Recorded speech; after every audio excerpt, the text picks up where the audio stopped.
วันเวลามันผ่านไปเร็ว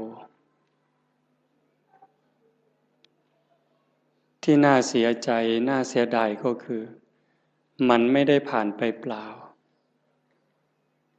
ผ่านแล้วผ่านเลยแล้วเอาความแก่ให้เราเอาความพลัดพรากให้เรา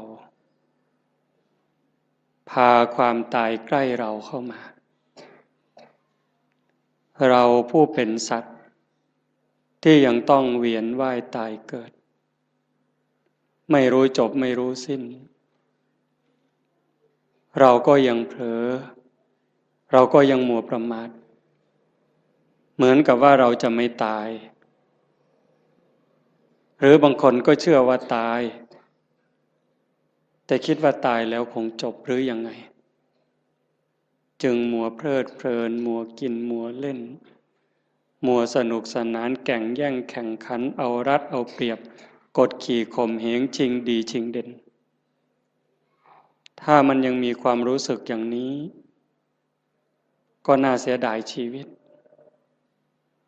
ที่ได้เกิดมาเป็นมนุษย์ได้มาพบพระพุทธศาสนาประโยชน์ที่ควรจะได้มันกับเสียไปอันนี้คงไม่ใช่คำพูดเล่นๆโยมลองนึกดูเถอะพิจารณาดูดีๆอาตมาเชื่อว่าญาติโยมทุกท่านเนี่ยได้เข้าวัดได้ทำบุญทั้งให้ทานทั้งรักษาศีลปฏิบัติธรรมฟังธรรมเจริญภาวนามาหลายคนก็ชั่วชีวิตแต่ดูเถอะแม้แต่ตั้งใจดีแล้วเป็น20 30 40 ปีมาเราได้อะไรเป็นเครื่องประดับจิตประดับใจบ้างความสงบแห่งจิตเกิดขึ้นหรือยังดับสังขารได้หรือยังไม่ใช่ง่ายทั้งที่เราเพียรทั้งที่เราตั้งใจบ่อยครั้งทั้งที่ตั้งใจทำดีแต่ก็เผลอไปคว้าเอาบาปก็บ่อยครั้งนี่มันเป็นเรื่องของความจริงเลยไม่ว่าเราไม่ว่าเขาไม่ว่าใครเรายังอยู่ภายใต้อำนาจของกิเลสของตัณหางานปฏิบัติธรรมฟังธรรมอย่างนี้มันจึงเป็นงานที่น่าอนุโมทนาอาตมาก็ไม่อยากให้เราผ่านไปเฉยๆจึงอยากให้เราเจริญสมาธิเจริญภาวนาเพราะฟังธรรมก็ต้องทำจริงๆถ้าทำเล่นฟังเล่นมันก็เล่นของจริงกับของเล่นมันคนละอย่างในขณะที่เราหัวเราะสนุกสนานรู้หรือไม่ว่าความตายก็ไม่ได้ปล่อยโอกาสความแก่ก็ไม่ได้ปล่อยให้เราผ่านไปขณะเรากินเราเล่นเราสนุกสนานความแก่ความเจ็บความตายเขาก็ทำหน้าที่ไล่หลังเรามาตลอดเวลาแม้แต่เราทำบุญให้ทานรักษาศีลฟังธรรมเจริญภาวนาความตายความแก่ความเจ็บเขาก็ทำหน้าที่ตามปกติทั้งคนดีคนชั่วคนบุญคนบาปมหาโจรหรือพระอริยเจ้าความแก่ความเจ็บความตายเขาก็ตามหลังมาทำหน้าที่โดยปกติไม่ได้สนใจว่าใครจะเป็นใครแต่ที่องค์สมเด็จพระบรมศาสดาสัมมาสัมพุทธเจ้าสรรเสริญยกย่องให้คุณให้ค่าก็ตรงที่บุคคลนั้นเป็นผู้ไม่ประมาท ไม่ประมาทในความยังหนุ่มยังสาว ไม่ประมาทในความไม่เจ็บไม่ไข้จะหนุ่มจะสาวจะแก่จะเฒ่าจะเจ็บไข้หรือแข็งแรงก็เพียรตั้งหน้าตั้งตาทำบุญทำกุศลสร้างประโยชน์ตนประโยชน์ท่านให้เต็มกำลังบุคคลชนิดนี้แหละที่พระพุทธองค์ยกย่องฉะนั้นในเมื่อเราทั้งหลายปฏิญาณตนเป็นพุทธมามกะเป็นพุทธบริษัทผู้ที่เคารพนับถือองค์สมเด็จพระบรมศาสดาเราก็ต้องทำในสิ่งที่พระองค์ชี้ทางชี้แนะสิ่งที่พระองค์ทรงชื่นชมชื่นชอบการฟังธรรมปฏิบัติธรรมฟังธรรมให้เห็นธรรมเราก็ฟังบ่อยฟังธรรมให้เห็นธรรมไหมให้เข้าใจไหมจริงๆธรรมะนั้นไม่ได้อยู่ที่ไหนธรรมะอยู่ที่เราอยู่ที่กายที่จิตสุขก็อยู่ที่จิตทุกข์ก็อยู่ที่จิตคนดีก็เพราะใจดีคนร้ายก็เพราะใจร้ายจะเป็นคนโลภก็เพราะใจโลภจะเป็นพระก็ใจนี้เป็นไม่ใช่ร่างกายไม่ใช่เครื่องแต่งตัวพระจริงๆในพุทธศาสนาพระโสดาบันยังอยู่ในคราบของชาวบ้านมีครอบมีครัวมีผัวมีเมียนางวิสาขาเป็นพระตั้งแต่อายุ7 ขวบเด็กน้อยเห็นไหมฉะนั้น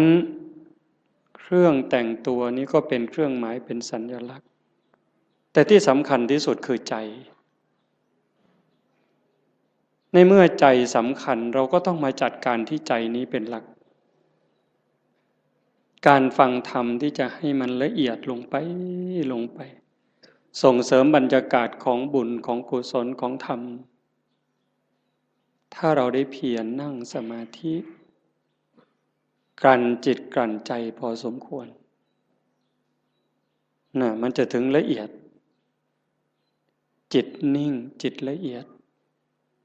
ก็จะพิจารณาธรรมให้ละเอียดลงไปจริงๆนั้นโยมลองนึกดูชีวิตเถอะตั้งแต่จำความได้จนวันนี้จะเป็นคนหนุ่มคนสาวก็ตามกลางคนก็ตามจนถึงผู้เฒ่าผู้แก่หัวงอกหัวขาวเนี่ยโยมลองนึกดูว่าในชีวิตเราเนี่ยมันเคยมีความสุขจริงๆบ้างไหมความสุขสงบร่มเย็นในใจความสุขชนิดที่มองไม่เห็นโทษเห็นความผิดความพลาดสุขเพราะไม่เห็นบาปที่เกิดจากคำพูดความคิดการกระทำของเรามีบ้างไหมเราอาจจะมีความสนุกจริงได้กินได้เล่นได้ร้องได้รำได้สนุกสนาน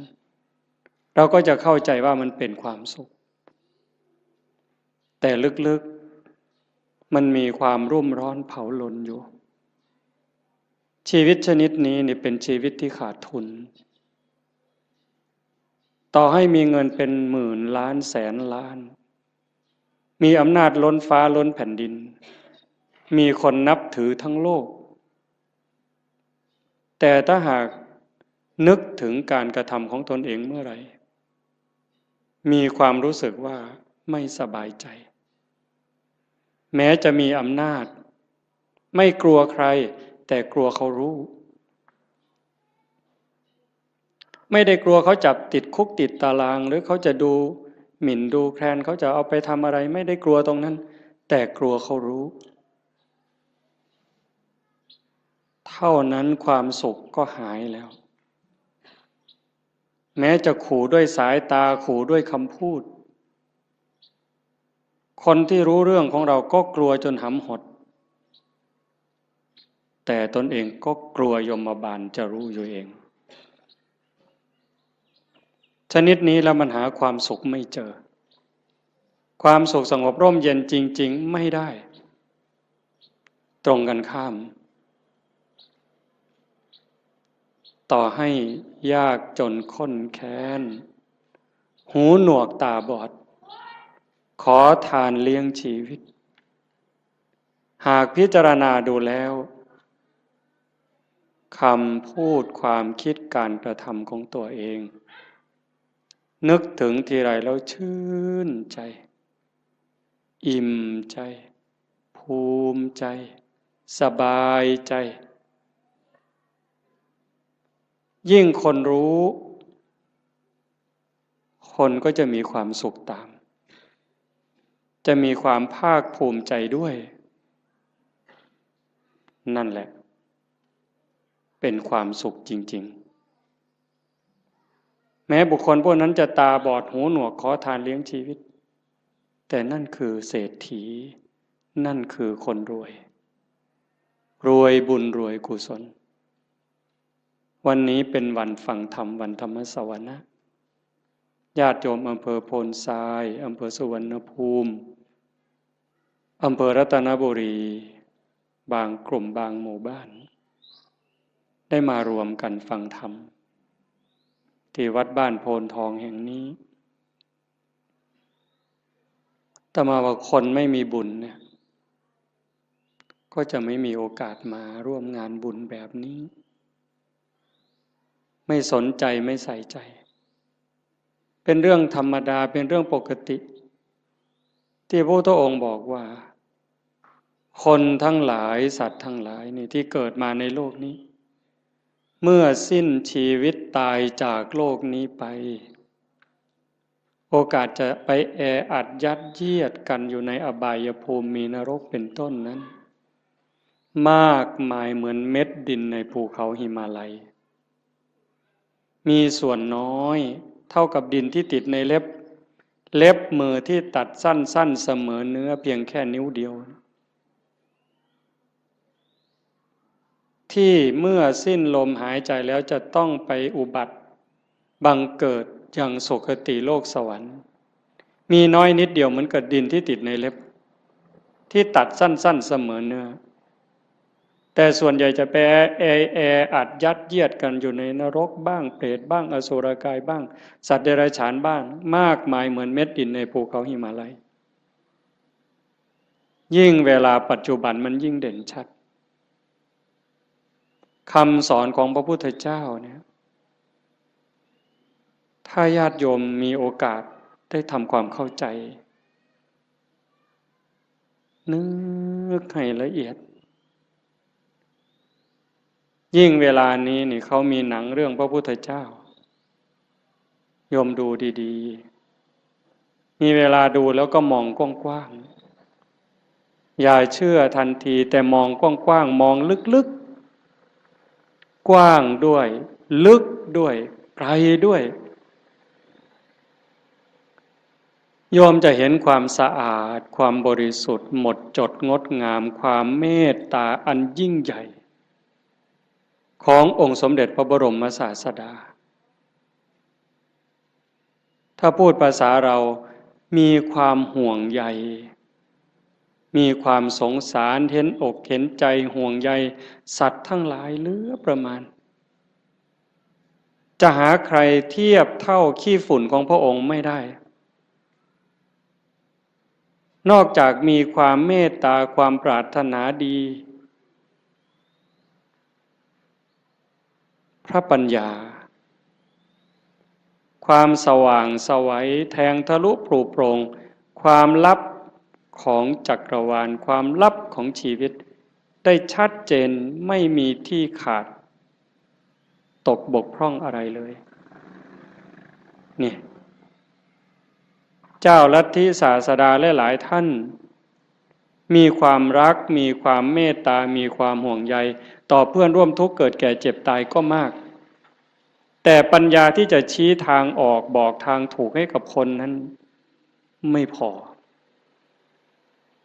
ปัญญาไม่พอปัญญาไม่ถึงแต่พระพุทธเจ้านั้นปัญญาสว่างไสวตรัสคำไหนก็คำนั้น 2,600 ปีจนถึงวันนี้ก็ยังคงเส้นคงวาทรงมรรคทรงผลเหมือนเดิมฉะนั้นเราท่านทั้งหลายโอกาสที่เราได้เกิดมาเป็นมนุษย์ได้มาพบพระพุทธศาสนาแล้วเราจะปล่อยให้วันเวลามันผ่านไปโดยไร้ประโยชน์ได้อย่างไรเพราะเราไม่แน่ใจไม่มั่นใจเลยว่าถ้าเราสิ้นลมลงไปจากชีวิตนี้แล้วเมื่อกายกับจิตแยกทางกันเดินเราจะไปไหนโยมมั่นใจหรือยังวางใจได้หรือยังว่าเราจะไปไหนถ้าโยมถามอาตมาล่ะพระอาจารย์มั่นใจรู้ทางไปหรือยังอาตมารู้ว่าอาตมาไม่ปลอดภัยโอกาสที่จะร่วงลงสู่อบายนั้นมีสูงมากอันนี้พูดเรื่องจริงเลยเนี่ยโอกาสที่อาตมาจะต้องตกนรกนั่นก็สูง100%โอกาสที่จะไปเป็นเปรตไปเกิดอสุรกายไปเกิดเป็นสัตว์เดรัจฉานก็100%นั่นเพราะอะไรเพราะการบ่มจิตบ่มใจนั้นยังไม่ถึงขั้นบางครั้งจิตยังวุ่นวายใจยังสับสนบอกว่าอย่าคิดมันก็ยังคิดเวลานั่งเจริญภาวนาให้อยู่กับลมหายใจมันก็ได้แค่รอบหรือแค่ครั้งเดียวหายใจเข้ายังไม่ได้หายใจออกเลยมันก็คิดเรื่องนู้นหายใจออกยังไม่ได้เข้ามันก็ไปคิดเรื่องนั้นดีบ้างไม่ดีบ้างสารพัดแล้วใครเก่งทีนี้ใจตัวนี้นะสวรรค์ในอกนรกในใจนิพพานไม่ใกล้ไม่ไกลหายใจก็ได้ยินเวลาเราไปร่วมงานศพฟังเทศน์ครูบาอาจารย์ท่านก็จะพูดเสมอจิตเตสังกิริเถทุคติปาติกังขาเมื่อจิตเศร้าหมองแล้วทุคติก็ย่อมเป็นอันหวังนั่นคำว่าเศร้าหมองมันไม่ถึงกับสกปรกเด้โยมฟังดีๆนี่นั่งหลับตาฟังดีๆคิดตามคำว่าเศร้าหมองนี่ยังไม่ถึงกับสกปรกจนน่าเกลียดเด้ถ้วยชามเราล้างอย่างดีใส่ตู้กับข้าว5 วัน10 วันผ่านไปถ้าเราจะใช้ใหม่เนี่ยโยมยังต้องล้างเพราะฝุ่นละเอียดมันเข้าไปจับแล้วถ้ายิ่งเป็นเดือนเนี่ยเรามือไปขีดดูก็จะเป็นรอยในจานนั้นแต่มันไม่ได้สกปรกเกอะกรังน้ำแกงน้ำข้าวน้ำพริกไม่ได้เกี่ยวถึงขนาดนั้นเชื้อราก็ยังไม่เกิดแต่มันเป็นฝุ่นเข้ามาจับจิตใจเราก็เหมือนกันถ้ามันยังหงุดหงิดยังขุ่นเคืองคนพูดไม่ใช่ว่าไม่ถูกหูหรอกมันเพียงแค่เกิดปฏิฆะขุ่นเคืองเท่านั้นจิตก็เศร้าหมองถ้ามันเกิดบ่อยมันก็จะพัฒนาการจากความหงุดหงิดธรรมดาเป็นความขุ่นเคืองหนักขึ้นจนเป็นความโกรธเป็นอาฆาตพยาบาทตามมาถ้าไม่รีบรักษามันยิ่งกว่ามะเร็งอีกเห็นไหม ความโลภก็เหมือนกัน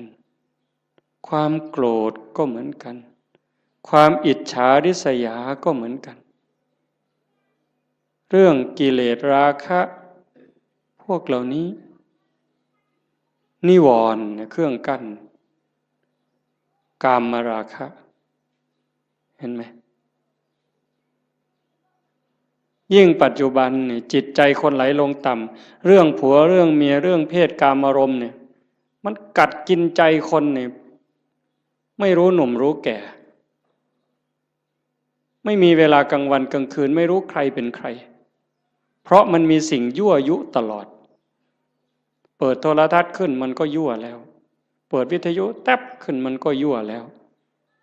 ยิ่งมีโทรศัพท์เล่นอินเทอร์เน็ตอะไรเฟซไลน์ลงไปนี่มันจะมีทั้งหมดเขาบอกอย่างนั้นก็จะไปเห็นอะไรหลายอย่างจิตก็จะแตกใจก็จะพังลูกหลานเราก็จนไม่เคารพพ่อแม่ลูกหลานไม่เคารพไม่เชื่อฟังพ่อแม่ลูกศิษย์ไม่เคารพครูบาอาจารย์พระเนนบางครั้งก็ไม่อยู่ในร่องในรอยเพราะสิ่งเหล่านี้จึงไม่แปลกที่พระพุทธเจ้าว่าจะไปแออัดยัดเยียดกันในนรกบ้างเปรตบ้างอสุรกายบ้างมากมายเหมือนดินในเม็ดดินในภูเขาหิมาลัยแต่มันก็ไม่เหลือวิสัยถ้าใครฝึกใครฝนใครอบรมบ่มจิตบ่มใจเนี่ยเพียรวันนี้ยังไม่ได้แต่ไม่ลดไม่ละในขณะที่เราเพียรฝึกขัดเกลาจิตใจตนเองแม้มันยังไม่สงบแต่บุญนั้นเราได้แล้ว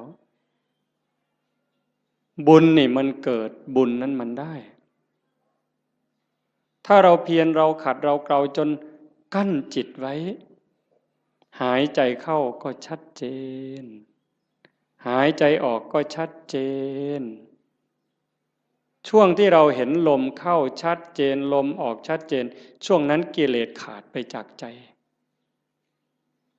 1 รอบ2 รอบ3 รอบขยายยืดเวลาให้มันมากขึ้นมากขึ้นมากขึ้นพอเรารู้จักขยายเวลาให้จิตอยู่กับความว่างจากความยึดมั่นหมายแห่งความเป็นตัวตนได้มันจะพัฒนาไปเรื่อยพรากเวทนาเวลาตาเห็นหูได้ยินจมูกได้กลิ่นลิ้นได้รสกายสัมผัสใจนึกคิดแล้วเราไม่ดึงเข้ามาเป็นเจ้าข้าวเจ้าของรู้แล้วก็ปล่อยมันเป็นเรื่องของธรรมชาติกลับมาอยู่กับอารมณ์ขององค์พระกรรมฐานไว้เรื่อยๆถ้าเราทำได้อย่างนี้บ่อยๆนั่นเก่งแล้วแกร่งแล้วถ้าเรารักษาจิตสภาพนี้ไว้ได้ในขณะเป็นอยู่ในขณะเจ็บป่วยหรือขณะใกล้ตายจิตเราก็จะไปอีกทางหนึ่งจิตเตอสังกิริเถสุขติปาติกังขาเมื่อจิตไม่เศร้าหมองแล้วสุขติก็ย่อมเป็นที่หวัง เรื่องนี้มันอาจจะฟังยากไม่สนุกฟังแบบหนึ่งมันไม่สนุกเลยแต่ถ้าคนรักตนเองล่ะถ้าคนที่รักตนเองสงสารตนเองห่วงใยตนเอง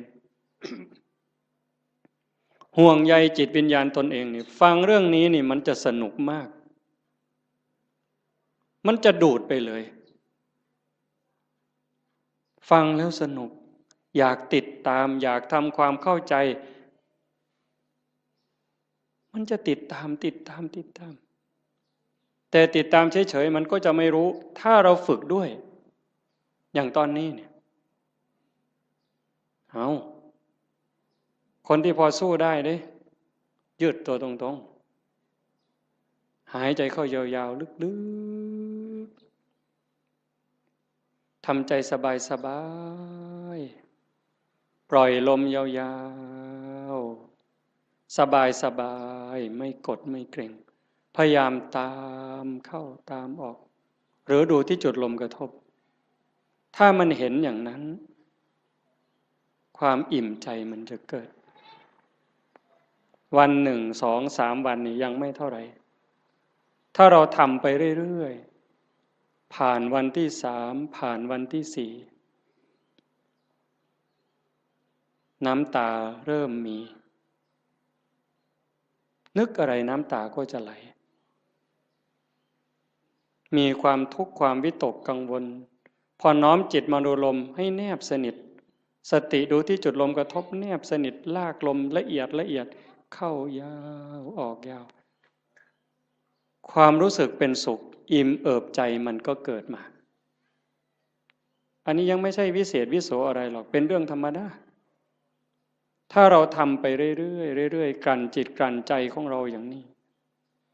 บุญนั่นมันมากกว่าทอดกฐินเป็น800 ล้านไม่ต้องลงทุนลงแรงเลยนะบุญนี่มันต้องใช้ทุนใช้เงินใช้ทองอยู่ในบางเรื่องทานเนี่ยแต่ว่าการยกจิตยกใจเนี่ยมันไม่ได้ใช้อาศัยบ้างนิดหน่อยการให้ทานเป็นเพียงแค่เครื่องประดับจิตประดับใจให้จิตใจได้อิ่มเอิบได้เป็นเครื่องหมายแต่ถ้าเราทานตัวนี้บริจาคความโกรธบริจาคความหงุดหงิดขุ่นเคืองความเห็นแก่เนื้อแก่ตัวความรู้จักเอารัดเอาเปรียบเนี่ยพยายามสลัดสิ่งนี้ออกไปให้ทานความสะดวกสบายออกไปฝึกฝนอบรมตนพอเราทำอย่างนี้บ่อยๆบ่อยๆมันจะได้ติดในองค์อาตมารับประกันเลยนะรับประกันแม้เราจะทุกข์จะยากจะเหน็ดจะเหนื่อยปวดหลังปวดเอวปวดแข้งปวดขาก็เถอะเมื่อเราเพียรทำเข้ามันจะรู้สึกชอบรู้สึกยินดีรู้สึกพอใจ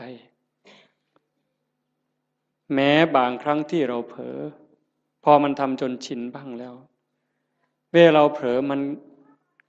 ลักมาอยู่กับลมหายใจความรู้สึกตัวสติสัมปชัญญะลักมาอยู่กับลมหายใจเหมือนกับตอนแรกๆเราฝึกกำลังเดินจงกรมกำลังนั่งสมาธิมันลักไปอยู่กับลูกกับหลานลักไปอยู่กับไร่กับนากับทรัพย์สินสมบัติแบบเดียวกันจิตมันกำลังจะไหลมาทางดีนี่นะเป็นสิ่งที่เราจะได้พึ่งพาอาศัยญาติโยมฟังอีกครั้งสิ่งที่เรากำลังมาทำไม่ว่าจะเป็นการให้ทานก็ตามการรักษาศีลนี่ก็ตามการฟังธรรมเจริญภาวนานี่ก็ตามสิ่งนี้จะเป็นสิ่งที่เราได้พึ่งพาอาศัยชาตินี้ก็ตามชาติหน้าก็ตามชาติต่อไปก็ตามแม้เวลาเจ็บเวลาป่วยเวลาใกล้ตายจะได้อาศัยสิ่งนี้ยิ่งกว่าแก้วแหวนเงินทองแก้วแหวนเงินทองลูกหลานสามีภรรยาจะมีมากมายมียศมีตำแหน่งยิ่งใหญ่ขนาดไหนถึงเวลาเราเจ็บไข้โยมไปดูเถอะอยู่ในหมู่บ้านก็ตามโรงพยาบาลก็ตามถึงคราวเจ็บป่วยหนักเข้าจริงๆเนี่ยคนจะรักเราจะเป็นสามีภรรยาเป็นลูกเป็นหลานเป็นพ่อแม่พี่น้องเพื่อนสนิทมิตรสหายเขาก็ช่วยไม่ได้แบ่งเจ็บไม่ได้แบ่งป่วยไม่ได้ผ่าตัดแทนไม่ได้กินยาแทนไม่ได้แล้วความหวาดกลัวที่มันเกิดล่ะถ้าบอกว่าต้องผ่าตัดหวาดกลัวไหมกลัวมีดหมอไหมกลัวจะสลบไม่ฟื้นไหมใครแบ่งล่ะพ่อแม่พี่น้องสามีภรรยาเพื่อนพ้องก็เพียงแค่ให้กำลังใจใจดีๆไม่เป็นไรหรอกเขาก็พูดได้เพียงแค่นั้น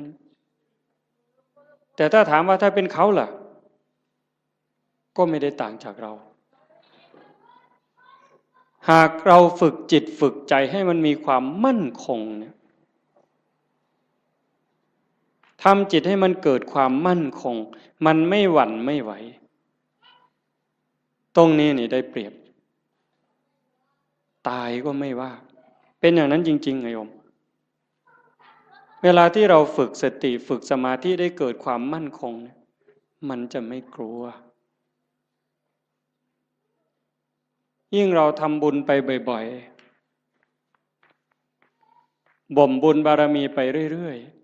ๆอันนี้เป็นทุนอยู่แล้วแต่ตัวที่เราฝึกจิตฝึกใจให้เกิดความมั่นคงไม่หวั่นไม่ไหวอันนี้จะหนุนสูงที่สุดยิ่งปัญญารอบรู้เห็นว่าชีวิตเกิดมาแล้วมันเอาแก่มาด้วย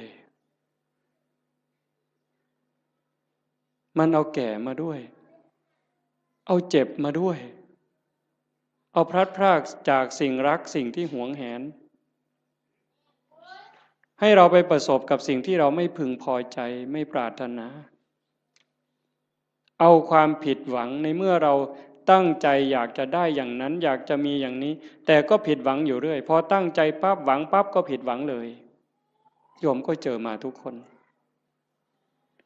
เกิดเป็นธรรมดาแก่เป็นธรรมดาเจ็บเป็นธรรมดา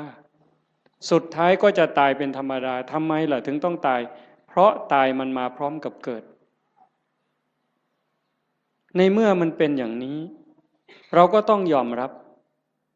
ฝึกจิตฝึกใจให้เห็นความจริงอย่างนี้อยู่บ่อยๆเตรียมตัวตายไว้เสมอทุกวันทุกวันมีคนไปกราบถามหลวงปู่พุทธทาสว่าทำอย่างไร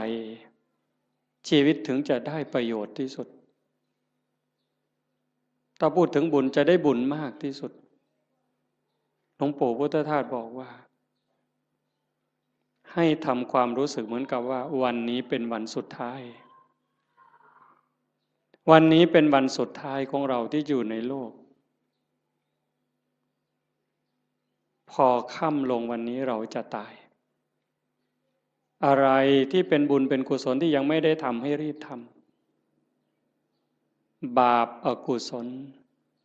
อะไรที่ยังไม่ได้ละก็ให้รีบละขัดข้องหมองใจกับใครทำผิดทำพลาดกับใครก็รีบไปขอโทษเขาซะ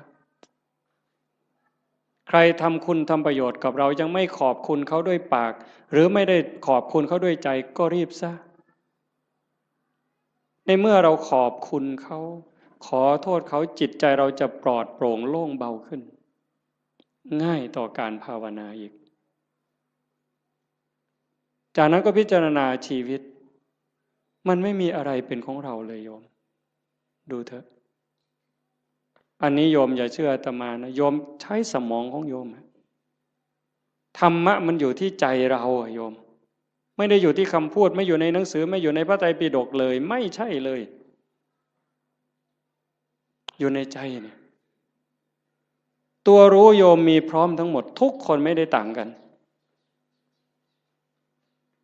เวลาโกรธเนี่ยถ้าไม่มีธรรมะต่างคนก็ต่างอวดกันเนี่ย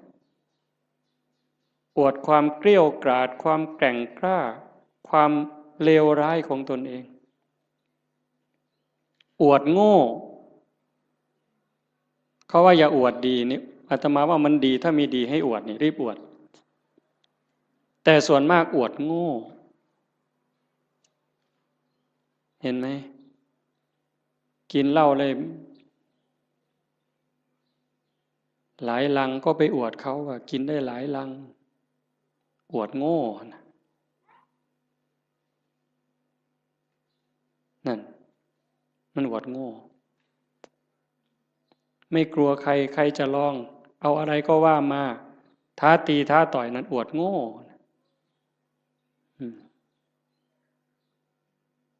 แล้วทำไมว่านั่งสมาธิได้3 วันไม่ขยับเลยมาแข่งกันไหมเนี่ยทำไมไม่มีใครคุยตัวนี้แต่เรื่องกินเหล้าเรื่องเล่นการพนันเรื่องเจ้าชู้ซ้ำซ้อนเรื่องลักเรื่องขโมยเอามาอวดคุยกันโอ้สิ่งที่เอามาอวดมาอ้างกันนั้นถามว่าเป็นบุญไหมไม่มีเลยเป็นประโยชน์ไหมไม่มีเลยแต่เรื่องนั้นทำจริงเด้ทุ่มเทตลอดชีวิตเด้นั่งเล่นไพ่ทั้งคืนนี่ไม่เยี่ยวเลยผุ่นเป็นเก่งแห้งเนี่ยบ่ปวดเงี้ยวเลยแต่นั่งสมาธิหาหน้าที่เนี่ยข่อยทิกแล้วทิกอีกแล้วข่อยจะไปแล้วเนี่ยมึงที่หละมันโงน ปานนั้นเพิ่นว่าเพิ่นเก่งเนี่ยกันบ่ถูกใจมาอย่าจับกูขามันเพิ่นเด้เบิ่นอยู่ดาวบัดเขาโยใส่ถอยหลังจากรถบัดนี้มันบ่จริงหรอก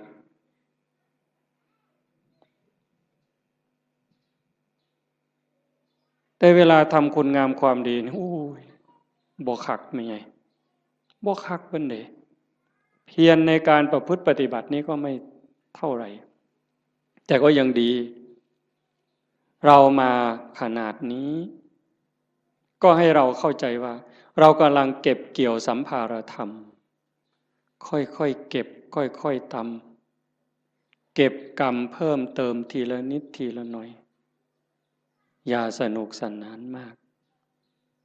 หัดพรากด้วยดิหัดพรากจากลูกจากหลานบ้างเบิ่งจังหนึ่งก็เป็นตะลุโตนย่ายอยู่ดอกกันว่าไปออเสาะเลี้ยงหลานกะยานเขาบ่ให้กินกะทำท่าหักลูกเขาไปสั่นละพอเขาให้อยู่นำที่จริงนี่เขาเห็นหมู่เจ้าหมดประโยชน์แต่โดนแล้วได้หมู่เจ้าฮู้บ่เด้ท่านฮู้โตบ่ว่าเขาว่าหมู่เจ้าเป็นคนบ่มีประโยชน์แล้วเด้ซุมื้อใครแน่แต่ครูบาได้พอได้ย่องหมู่เจ้านี่พอได้กินข้าวนำมื้อซื่อเด้คันลองหมู่เจ้าจังหันบ่ได้โลดครูบาก็บ่เบิ่งหมู่เจ้าพอตายคือกันนี่หิฟ้าวเฮ็ดบุญฟ้าวภาวนาลงวัดลงว่าเอาจริงเอาจังมันสิมีเวลาอีกจักมื้อเจ้าว่าอีกจักหน่อยก็ออกพรรษาแล้วอีก7มื้อนึงลมวีมื้อนี้ไทยจำบีก็ออกเที่ยวซั่นเด้เพิ่นว่าลมวีไทยจำบีออกเที่ยวจักสิไปไสแล้วไทยจำบีก็ได้ผู้สิตายแน่นี่ล่ะหาเลิกหายามแล้วเพิ่นสิสึกเพิ่นสิไปรวยเพราะเพิ่นเก่าหั่นล่ะมันสิได้พอ3 มื้อบ่หัวตีดินคือเก่าอย่ามาคุยเถอะเว้ยสิสึกไปเลี้ยงแม่บ่มีผู้อยู่นำพ่อนำแม่เพิ่นโอ้คือดอกโอ้ยบ่เห็นกลุ่มมือจักหลายออกไปปั๊บศพอยู่แก่คันหัวพุ่นบ่พอข้าวตีกันแล้วบักทิศนั่นเพิ่นว่าแม่ยากอีกบัดนี้ไปเว้าค่วมไปเสียค่าเหล้าให้มันบักทิศทิศมาจากคำว่าบัณฑิตผู้ฮู้ผู้ฉลาดฮู้ดีฮู้ชั่วหมดแล้วเป็นหยังจังไปฆ่ากันตีกันให้แม่ยากแว้งให้แม่ไปเสียค่าเหล้ามันปลอมบวชมันจะ3 ศาสตร์พุ่นเนาะครูบาเขียวเจ้าของมันหูดำหูแดงมึงนะเพราะว่าโอกาสที่จะอยู่ในสภาพเช่นนี้เวลาที่จะเก็บเกี่ยวบุญกุศลฝึกตนเองแบบนี้มันไม่มีจะหมดโอ้ว่าแล้วก็เรื่องหนึ่งเด้อยายเด้อจะว่าเรื่องดีก็ดีเด้เรื่องน่าสลดใจก็น่าสลดใจแต่ทุกอย่างมันมีคู่ในความชั่วก็มีความดีในความรู้สึกสลดใจก็มีความภาคภูมิใจอยู่ในนั้นตอนนี้สามเณรทางจังหวัดศรีสะเกษ19 สามเณรในโรงเรียนนี่แหละเพราะมันป่านนั้นนี่ยังเป็นของจริงอย่าไปเฮ็ดเราเด้อปล่อยแล้วกันสุดยอดแล้วล่ะนะ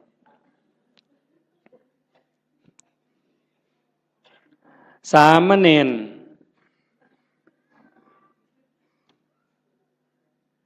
เห็นญาติโยมไปจำศีลเนี่ยฟังดีๆได้เรื่องนี้นะสามเณรเห็นญาติโยมพ่อใหญ่แม่ใหญ่ไปจำศีลวันพระไปอยู่วัดโยมตั้งใจไปปฏิบัตินิมนต์พระ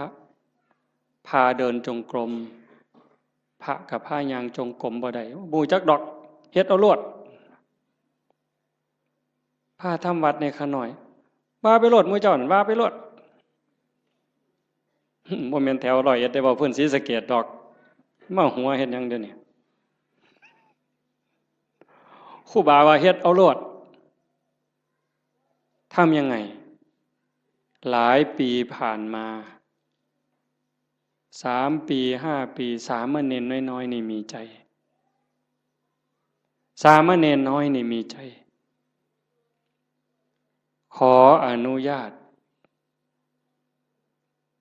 ไปปฏิบัติธรรมแบบหนักๆเลยตื่นตี 2นอน4 ทุ่มไม่พูดไม่จา19สามเณรเนี่ยไปเพื่อฝึกเดินจงกรมฝึกนั่งสมาธิเพื่อจะมาพาคุณยายทั้งหลายที่ไปจำศีลในแต่ละวัดเนี่ยสามเณรตั้งแก๊งสามเณรเพื่อจะไปสอนญาติโยมปฏิบัติธรรมเนี่ยตรงที่สลดใจก็คือพระสงฆ์องค์ข้าเจ้าไม่ทำหน้าที่ตรงนี้ตรงที่น่าภูมิใจก็คือลูกเนนนี่ตัวเล็กๆ14 ปี15 ปีรักบ้านรักเมืองรักพระพุทธศาสนานึกถึงบุญคุณข้าวน้ำของญาติโยมที่ใส่บาตรให้ปัจจัยไปเรียนหนังสือ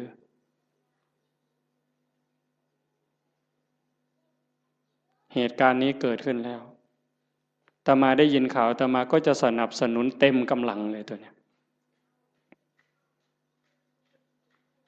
ดังนั้นญาติโยมโอกาสที่เราจะมีโอกาสมาร่วมกันฟังธรรมประพฤติปฏิบัติมีครูบาอาจารย์ที่ชักชวนวิงวอนขอร้องให้เราทำอย่างนี้ไม่ใช่เรื่องง่ายเป็นเรื่องที่หายากที่สุดในเมื่อเราได้แล้วมีแล้วพบแล้วเจอแล้วอย่าปล่อยให้มันผ่านไปเปล่าให้เราได้ตั้งใจฝึกฝนอบรมบ่มจิตบ่มใจตนเองอย่าไปเสียดายอย่าไปอาลัยกับความสุขความสบายแบบโลกมากนักอย่าไปอยากร่ำอยากรวยถ้าจะรวยมันก็รวยแล้วเฮ็ดมาตั้งแต่หัวทอบักแข่งหมดตั้งแต่เป็นบ่าวเป็นสาวก็เฮ็ดมาเต็มกำลังแต่งการแต่งงานมีขอบมีขั้วก็หัวหมุนก้นซุบปากกัดตีนยันบาแบกหลังหนุนคำบ่ได้ยืนขึ้นบ่ได้อยู่ปานนั่นมันก็บ่พ่ออยู่พ่อกินบัดหัวงอกก่อนซ่อนเราสิหวังรวยนี่ห้วยมึงข่อยว่าเจ้ากินยาพิษเม็ดแล้วข่อยว่าเนี่ยข่อยว่าเจ้าบ่พบปัวแล้วขันรวยเจ้ารวยแต่เหิงแล้วสิมารวยเอามือนี่มันบ่แม่นแล้วล่ะพี่ภาษาถามล่ะยามใดเท่านั้นสิมาแม่นบ่ยายได้ยินบ่ย่างผ่านเม่นมายายมื้ออื่นใส่บ่ยายเย็นมาหลายมื้อแล้วตัวบ่ว่าตัวฝ่าวเขามันมีอีหยังเป็นของเฮาเนี่ยก็คิดเบิ่งดีๆอีหยังที่เฮาควรอยากได้หลายๆบอกแนวนี้บ่แม่นให้ขี้คร้านเด้อโอ้ยฟังเทศน์แล้วเป็นอีกูนอนซะดอกเพิ่นสิว่าก็บ่แม่นอีกแนวนั้นเฮ็ดตามสมควรตามกำลังให้มันได้พระพุทธเจ้าเพิ่นบ่สอนให้ขี้คร้านขยันแฮงแต่ดีแต่ว่าให้ฮู้ว่าสิ่งเหล่านี้เนี่ยเป็นสมบัติของโลกบ่โดน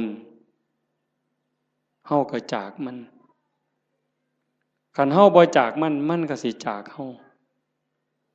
ทั้งตอนเป็นแล้วก็ตอนตายลางเทื่อเฮาเป็นอยู่นี่โจรมาลักไปซ้ำลางเทื่อมันลักเอาโดยมันบ่บอกเฮาลางเทื่อมันมาญาติเอาซื่อๆดีบ่ดีเฮาเจ็บย้อนทรัพย์เจ้าของเขายืมแล้วบ่คืนอันนี้ก็มีอยู่เห็นบ่อันนั้นของภายนอกแม้แต่ของภายในที่เฮามีโยมว่ามีหยังเหรอโยมสำบายแน่เอาถามโยมเด้นี่แม่ใหญ่หมู่เจ้าเฒ่าแล้ว70ก็มีแล้วหมู่เจ้าสำบายย้อนมีอีหยังแหน่ลองเว้าให้ฟังเบิ่งมีลูกยากนำลูกบ่คิดเบิ่งดีๆเบิ่ง มีลูกนี่ย้อนสำบายน้ำลูกกับยากน้ำลูกอีหยังหลายกว่ากันตอบแบบถูกต้องเด้เจ้าอย่าหาวเด้อย่ามาบอกเอาใจอาตมาเด้เอาใจเจ้าของมีหลานระวังภูมิใจดีใจกับหลานกับยากน้ำหลานนี่อันใดหลายกว่ากันมีมีหน้าดีใจน้ำหน้าภูมิใจสำบายย้อนมีหน้ากับยากน้ำมีหน้าอีหยังหลายกว่ากันเอาบอกเนี่ยเขาอยากได้นี่มีรถแล้วนี่ยากน้ำรถกับสำบายน้ำรถนี่อันใดหลายกว่ากันจักหน่อยมันก็ว่าน้ำมันหมดน้ำมันเสือเพิ่งหมดน้ำมันเครื่องหมดยางเหียนเบรกบ่ดีไฟบ่ออกแต่บ่ดังตำรวจจับเอาที่ไรเจ้าบ่ต้องบอกไปส้นไปขวมนี่อันนั้นของทั้งนอกสร้างมันตัวนั้นรถเพ่บ่ซ่อมจูดไฟถิ่มก็บ่เดือดร้อนดอกเว้าพื้นเจ้านี่บัดเจ้ามีตานี่เจ้ายากน้ำตาบ่เอา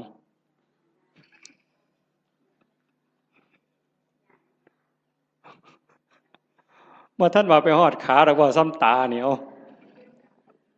ยากน้ำมันบ่นี่มีผมนี่เจ้าว่ายากน้ำผมนี่ซ้ำใดเจ้าว่าตั้งแต่เจ้าเกิดมาตั้งแต่โกนผมไฟตั้งแต่ตัดมาแต่ฮอดพุ่นตั้งแต่พุ่นจนฮอดพี่หมดจักแสนเหรอค่าตัดผมเนี่ยค่าตัดค่าย้อมมันนี่หมดไปจักแสนผู้บางคนผมยื้อผมซื้อกับเฮ็ดให้มันหยองเอาลองเบิ่งเจ้าเอาผู้หยองกับเฮ็ดให้มันซื้อเอาลองเบิ่งบ้าบ่พอปัวเนี่ยเอามันยาวก็ไปตัดให้มันสั่นผู้สั่นไปต่อเอาลองเบิ่งเจ้าผู้ผมดำก็ไปย้อมผมแดงเอาลองลองเบิ่งยากสำเร็จนี่ย้ำผมเหนียวหวยบ่ต้องบอกถึงมันเป็นรังแค่บ่ต้องบอกถึงกับสากับล่างได้นี่ซ้ำยากน้ำสียากน้ำหวีมันนี่ก็พอแห้งแล้วมือหนึ่งหวีแสกกลางมือหนึ่งเป๋ไปทั้งซ้ายมือหนึ่งเป๋ไปทั้งขวามือหนึ่งหวีเสยไปทั้งหลังขย่อมพ่อใหญ่กำนันเนี่ยหมอหนึ่งหวีทั้งงอนมาปกไว้หน้าผากเนี่ยโอ้ร้องเบิ่งที่ละคนมันยิ่งยากสำเร็จยากสำน้ำผมซื่อๆเนี่ยโอ้บอกผื่นป่าคนเนี่ยแต่มามันพอสมควรด้วยเนี่ยบุ้งว่าของยากจักเม็ดเนี่ยตั้งแต่ก่อนหวีเรียบร้อยสมุนเฮ็ดเป็นตั้งเฮ็ดหัวจรวดขึ้นมาอีกก็เทื่อมันสิเฮ็ดได้ไม่ไงอันนี้พื้นผมเนี่ย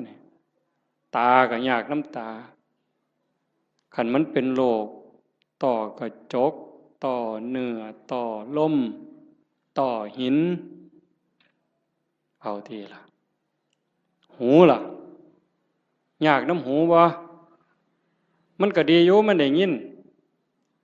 แต่ว่าได้ยินเขาด่ากับขอบมันมีหูเนี่ยนะเว้ยขันกูหูหนวกกูก็สิบ่เดือดร้อนซะดอก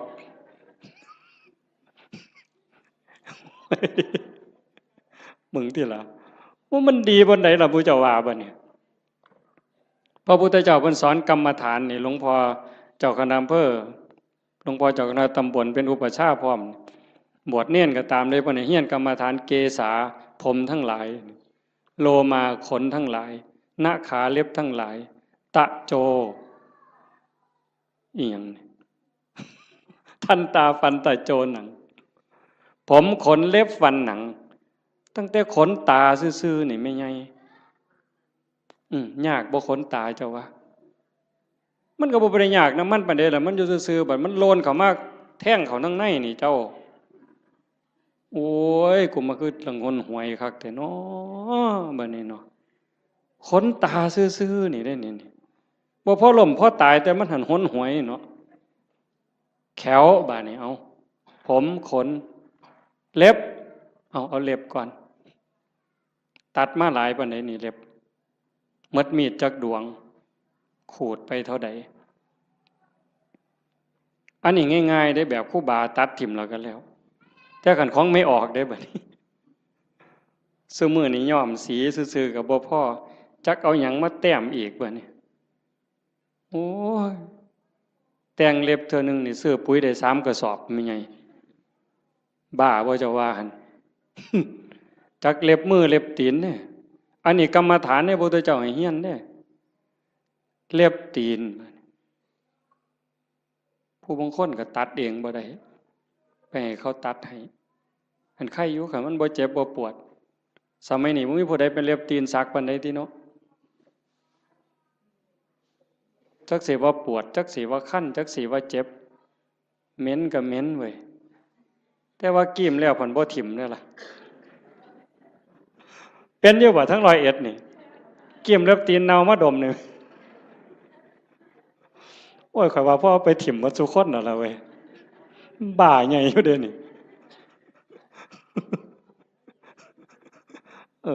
คันว่าเจ้าของดีหมดได้ไผก็ได้บัดเบิ่งจังซี่ล่ะมันบ้าคือดีเจ้าทบทวนเจ้าของให้มันคักๆโลดแขวบัดนี้เบิ่งเด็กน้อยซุมื้อมันเอาหยังสัดแขวมันน่ะจักสีหยังตัวสีหยังแปลงแล้วก็บ่พอต้องมีแนวมาม่วนปากอีกเขาก็หนูทางมาโฆษณาล่อเฮาเด้เห็นแนวม่วนปากกันเนี่ยถ้ามาบ่หารใส่เว้ยโยมบ่มาถวายยามใดอาตมาก็มีแต่ขี้เดียดไว้จักคิดแนวใดอาตมาบ่เข้าใจเจ้าของคือกันล่อให้ผู้อื่นเสยเอาไปแนวว่าซั่นปานเฮาสิโซกปรกปานนั้นเนาะสีเขียวเราก็สิแล้วตัวเว้ยม่วนปากเราก็สิแล้วตัวยังสิมาม่วนปากอีหยังลิตเตอรีนอีกทุกซอกทุกมุมอยู่กูบ่ใส่น้ำสูกูบ่ปวงปานนั้นหรอกเว้ยบัดมันแขวปวดขึ้นมาเด้บัดปวดมาเจ็บมาบัดได้ยิ้มใส่กันตอนเป็นบ่าวเป็นสาวเพิ่นก็ว่าเพิ่นคักทุนละมีความสุขอยู่ยิ้มใส่กันนั่นแต่ว่ามันปวดขึ้นมานี่แล้วแม่ใหญ่บัดนี้ไว้โยมสมมุติว่าอาตมามีมนต์พิเศษคาถาดีๆนี่เสกให้โยมรวยผู้ละ100 ล้านหมดซุคนนี่เอาบ่ยายเพียงเท่าเดียวนี่เงินในบัญชีตุ๊บผู้ละ100 ล้านซุคนเอาบ่ยายไผเอาแน่ยกมือ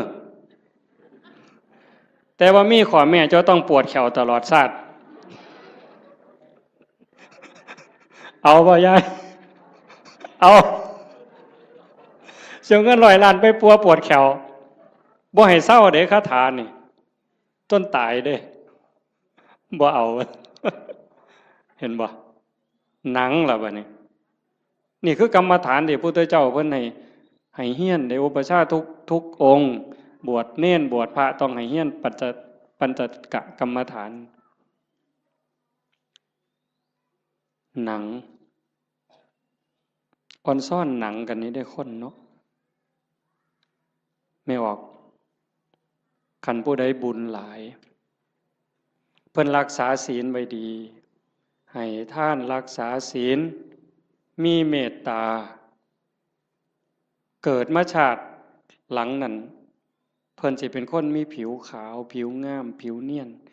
ดำก็ดำงามมันเนาะขาวก็ขาวงามผิวเกลี้ยงใสบ่มีฝ้าบ่มีสิวบ่มีกระหนังเต่งตึงเป่งปังว่าซั่นเนาะอันนั้นย้อนบุญเด้อันผู้บางคนบัดนี้ขาวก็ขาวอยู่ดำก็ดำอยู่แต่ว่าเป็นดังๆจังซี่ก็มีย้อนบาปด้วยนั่นย้อนบาปบ่มีศีลแน่ขี้โกรธขี้เคียดแน่อาฆาตจองเวรแน่สารพัดนั่นล่ะบาปบ่น้ำบาปมันนี่ก็มาหลงกันอยู่บนนี้จริงๆนั่นมันก็มีแค่หนังบางๆเพิ่นว่าหนังของเราผู้หนึ่งหนังกำพร้าที่บอกว่าสวยผิวเนียนขาวอมชมพูเนี่ยกับผิวดำผิวด่างขี้กากขี้เกลื่อนทั้งหมดเนี่ยแต่ละคนนี่ลอกออกมาปั้นเขากลมๆนี่ทอกับบักท่านหน่วยเดียวซ้ำนี่นึงนี่ห่อไว้ซ้ำนี่ล่ะมองเฮาหลงกันว่างามบ่งามก็ซ้ำนี่ล่ะแต่คันขูดหนังกำพร้านั่นออกมาปึ๊บมันสิคือกันหมดพอแต่ไต่หนังกำพร้าลงไปปั๊บก็สิมีน้ำเลือดน้ำเหลืองน้ำหนองแดงใจว้ายอยู่จังซั่น ตับไตใส่พุ่งก็ยากน้ำมันเมิดอันนี้เว้าถึงมีอันไหนยากน้ำอันนั้นเด้ท่านฝ่าหลงประเด็นเด้มีผมก็ยากน้ำผมมีขนก็ยากน้ำขนมีตาก็ยากน้ำตามีหูก็ยากน้ำหูแขวก็ยากน้ำแขวแปลงฟันตั้งแต่เกิดมาจนหอดมือนี่เป็นตาอิ่มเป็นตาเบื่อบ่เจ้าว่าอาบน้ำล้างหนังนี่ก็ตั้งแต่ไตมาล่ะก็ยังบ่ทันแล้วอยู่เด้จนก็เอาน้ำห้อนล้างเทื่อสุดท้ายมันยังจบบ่ได้ล้างเองดอกตอนนั้น ก็ล้างให้จังสิเศร้ามีตับก็ยากน้ำตับยากบ่อันเฮาบ่ทันว่าเป็นโรคตับนี่เฮาบ่งึดน้ำมันปานใดเด้แต่คันเขาว่าเป็นโรคปั๊บยากล่ะมีไตยากน้ำไตมีปอดยากน้ำปอดมีอันใดยากน้ำอันนั้นสุดท้ายก็ย้อนมีชีวิตก็จังได้ยากพระพุทธศาสนาเพิ่นสอนบ่ให้เกิดคันบ่เกิดเสียอย่างเดียวจบปัญหาที่เขาต้องมาถูกข์มายากมาลำบากลำบนมาเกิดมาแก่มาเจ็บมาตายนี่ย้อนมันมีเกิดเฮ็ดจังไดจังสิบ่ได้เกิดเฮ็ดตามคำสอนพระพุทธเจ้าก็เริ่มต้นจากการละบาปซะก่อนละบาปบ่ทำบาปด้วยกายวาจาใจแล้วก็ทำบุญกุศลให้หลายๆทำบุญด้วยกายด้วยวาจาด้วยใจให้ทานรักษาศีลเจริญภาวนาฟังเทศน์ฟังธรรมอ่อนน้อมถ่อมตนก็เฮ็ดอยู่จังสิเพียรประพฤติปฏิบัติขัดเกลาเจ้าของเฮ็ดบุญกุศลให้ได้หลายแล้วก็ฝึกชำระจิตชำระใจให้มันสะอาดบริสุทธิ์เฮ็ดหยังลงไปแล้วให้มันผ่านไปได้บ่คันบ่ภาวนานี่จบเลยบัดนี้ตรงนี้ใส่เวลาอีกจักนิดนึงสะจิตตะปริโยทปนังชำระจิตให้ขาวรอบจากการละบาปมาบำเพ็ญบุญกุศลให้หลายๆเป็นเครื่องรอเลี้ยงเป็นเครื่องจูงจิตจูงใจยกจิตยกใจแล้วมาว่างฝึกปล่อยฝึกว่างโดยเฉพาะเจริญพระกรรมฐานหัดให้กายกับใจทำงานอันเดียวกันเมื่อกายกับใจทำหน้าที่อันเดียวกันอยู่ในอารมณ์ปัจจุบันหรือปัจจุบันธรรมเนี่ย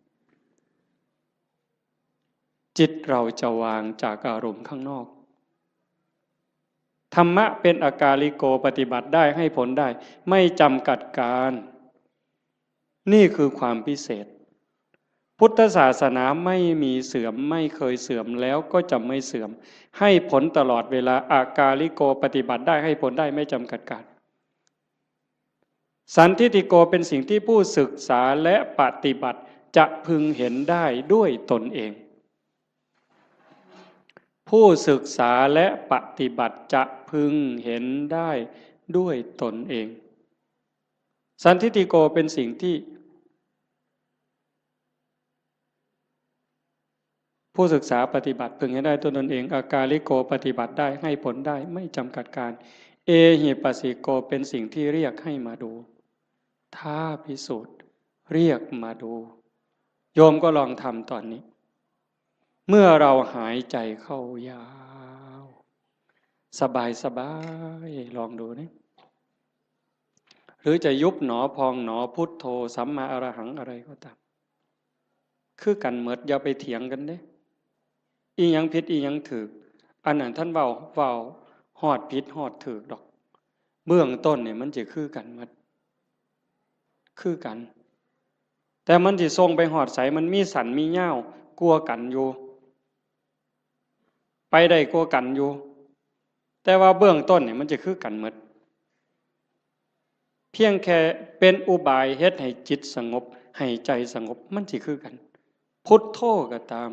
ยุบหนอพองหนอก็ตามสัมมาอรหังก็ตามหรือบ่ว่าหยังก็ตามเบิ่งแต่ลมหายใจซื่อๆอาตมาบ่ว่าหยังดอกมันขี้คร้านคันใช้ก็ใช้เสริมจักนิดนึง5 นาที10 นาทีพอได้เรื่องแล้วก็ปล่อยส่วนมากก็เบิ่งลมหายใจเข้าลมหายใจออกลองเบิ่งตอนนี้หายใจเข้ายาวสบายสบายไม่กดไม่เกร็ง ออกยาวสบายสบายไม่กดไม่เกร็งหายใจเข้าก็รู้หายใจออกก็รู้ลมสั้นก็รู้ลมยาวก็รู้ลมหยาบก็รู้ลมละเอียดก็รู้เฮ็ดอยู่ซ้ำนี่ล่ะเมื่อเฮาเฮ็ดไปเรื่อยๆเรื่อยๆพอใจเฮ็ดยินดีเฮ็ดสงบหรือบ่สงบบ่เกี่ยวหวังอย่างเดียวว่าเราทำเพื่อบูชาพระพุทธเจ้าถวายเป็นพุทธบูชาคิดเอาซ้ำนั้นบ่ต้องหวังดอกว่าสิไปเห็นเลขเห็นหวยเทวบุตรเทวดานรกสวรรค์สิให้ดีกว่าไผก็บ่ว่าบ่อยากให้ไผย่องซ้ำบ่งึดแต่เฮาจะเฮ็ดเพื่อถวายเป็นพุทธบูชาแต่อย่าลืมว่าทุกครั้งที่เรามีสติในปัจจุบันธรรมหายใจเข้ารู้หายใจออกรู้นั่นเป็นการพรากจิตจากอดีตพรากจิตจากอนาคตถ้าอยู่กับปัจจุบันได้นั่นคือชำระจิตอยู่ตลอดถ้าเราย้อนไปสู่อดีตปั๊บความทุกข์จะเกิดทันทีอย่าเชื่อเด้ผู้ศึกษาและปฏิบัติจะพึงเห็นได้ด้วยตนเองเด้เมื่อจิตย้อนไปสู่อดีตจะเป็นต้นเหตุทันทีจิตที่ส่งออกนอกเนี่ยเป็นสมุทัยผลที่เกิดจากจะส่งจิตออกนอกเนี่ยจะเป็นทุกข์ย้อนไปอดีตปั๊บ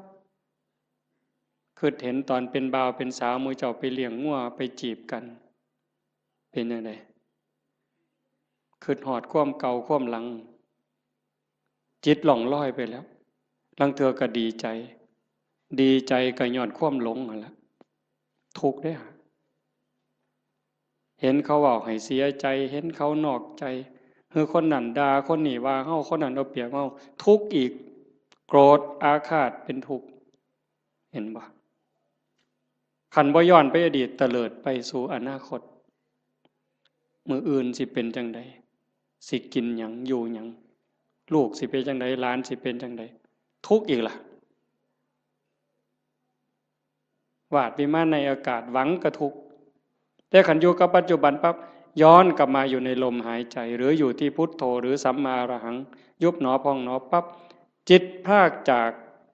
อดีตพรากจากอนาคตมาอยู่กับปัจจุบันจิตจะมีความสงบขึ้นมาถ้าเขาทำให้มันต่อจากหนึ่งรอบหายใจเข้ายาวรู้ออกรู้หนึ่งรอบเข้ายาวออกยาวสองรอบขันติดต่อกันหนึ่งรอบสองรอบสามรอบสี่รอบเก่งเด้บ่เฮ็ดได้ง่ายปานใดเด้ลองเบิ่งนี่เอายืดตัวตรงๆสบายๆแขนขาบ่ต้องเกร็งหายใจเข้ายาวออกยาวให้มันเห็นหนึ่งรอบถือว่าเก่งแล้วเห็นลมเข้ายาวๆออกยาวๆแบบจิตบ่แป๊บๆบ่ไปทั้งหน้าบ่มาทั้งหลังแต่อยู่กับหม่องจุดลมกระทบหรือสิตามลมไปก็ตามเห็นจังสั่นชัดเจนปั๊บนี่แม่ใหญ่ได้บุญหลายกว่าทอดกฐินเด้อเห็นลมเข้าลมออกรอบเดียวนี่ล่ะหายใจเข้าปั๊บสุดปุ๊บมันหยุดนิดนึงมันออกมายาวปึ๊บหยุดปุ๊บซ้ำนี่ได้หลายกว่าทอดกฐินหนึ่งกองขันมันได้สองรอบล่ะหลายกว่ากฐินสามกองขันมันได้สามรอบหลายกว่ากฐินห้ากองเฮ็ดไปเรื่อยความมั่นคงความหนักแน่นความมีเหตุมีผลมันจะเกิดขึ้นมาเลยอาตมาเห็นแนวนั้นเด้ความมั่นคงความบ่ย้านบ่หวั่นบ่เกรงคันมันถึกแล้วก็ถึกหลด ตรงนี้มันจะเป็นสมบัติซอยเฮาย่ามเจ็บย่ามไข้ย่ามผิดหวังย่ามสมหวังมันก็จะไหลไปเรื่อยจากการได้ความสงบความร่มเย็นบางสีบ่หาแต่หลายดอกบ่ทันเก่งอีหยังดอกซำนั้นแต่มันจะพัฒนาไปมันจะลุ่มลึกไปโดยลำดับลาดเอียงไปโดยลำดับไม่โกรกชันเหมือนภูเขาขาดพระพุทธเจ้าพูดว่าซั่นเด้ธรรมะของพระองค์นั้นลุ่มลึกไปโดยลำดับลาดเอียงไปโดยลำดับไม่โกรกชันเหมือนภูเขาขาดมันจะคอยเพิ่มคอยเติมคอยเพิ่มคอยเติมความหนักแน่นความร่มเย็นหลายขึ้นความสุขหลายขึ้นนะยายพระพุทธเจ้าเพิ่นบอกว่านัตถิสันติปรังสุขขังความสุขอื่นยิ่งกว่าความสงบไม่มีบ่มีวันเถียงเด้ความสุขอื่นยิ่งกว่าความสงบบ่มีอันนี้เพียงแค่เฮาสงบกายสงบภายนอกการเฮาอยู่บ้านเสียงโทรทัศน์เสียงหมาเสียงแมวเสียงลูกเสียงหลานเสียงวิทยุเสียงมอเตอร์ไซค์เสียงเด็กน้อยตีกันขากันหายแอวหนหูหนหวยจักหยังตัวหยังเป็นจังไดบัดเฮามาอยู่วัดปุ๊บงัวก็บ่ยากหน้าก็บ่ยากหลานก็บ่ยากลูกก็บ่ยากอยู่แต่เจ้าของเป็นจังไดซ้ำนี่สำบายขึ้นอันนี้ทั้งนอกเด้ถ้าใจเฮาที่มันเคยวุ่นวายเดี๋ยวก็ไปฮักเดี๋ยวก็ไปสั่งเดี๋ยวก็อิจฉาเดี๋ยวก็น้อยใจเดี๋ยวก็ดูหมิ่นดูแค้นผู้อื่นรักโกรธเกลียดกลัวทั้งรักทั้งโกรธทั้งเกลียดทั้งกลัวทั้งย่านมันรบกวนจิตอยู่ตลอดขึ้นลงแต่คันเฮาอยู่กับลมหายใจคือพุทโธปึ๊บหายใจเข้ารู้หายใจออกรู้ปึ๊บเข้าหูออกหูเข้าหูออกหูจิตเริ่มนิ่งลงสงบลงความอิ่มใจมันจะค่อยเกิดเอาไปเอามาพอ3 มื้อ4 มื้อ5 มื้อนั่งอยู่ซื่อๆน้ำตาก็ไหลดิไม่ออกสิเคยหลายคนเวลาตั้งใจเฮ็ดเนี่ยตั้งแต่คิดฮอดแม่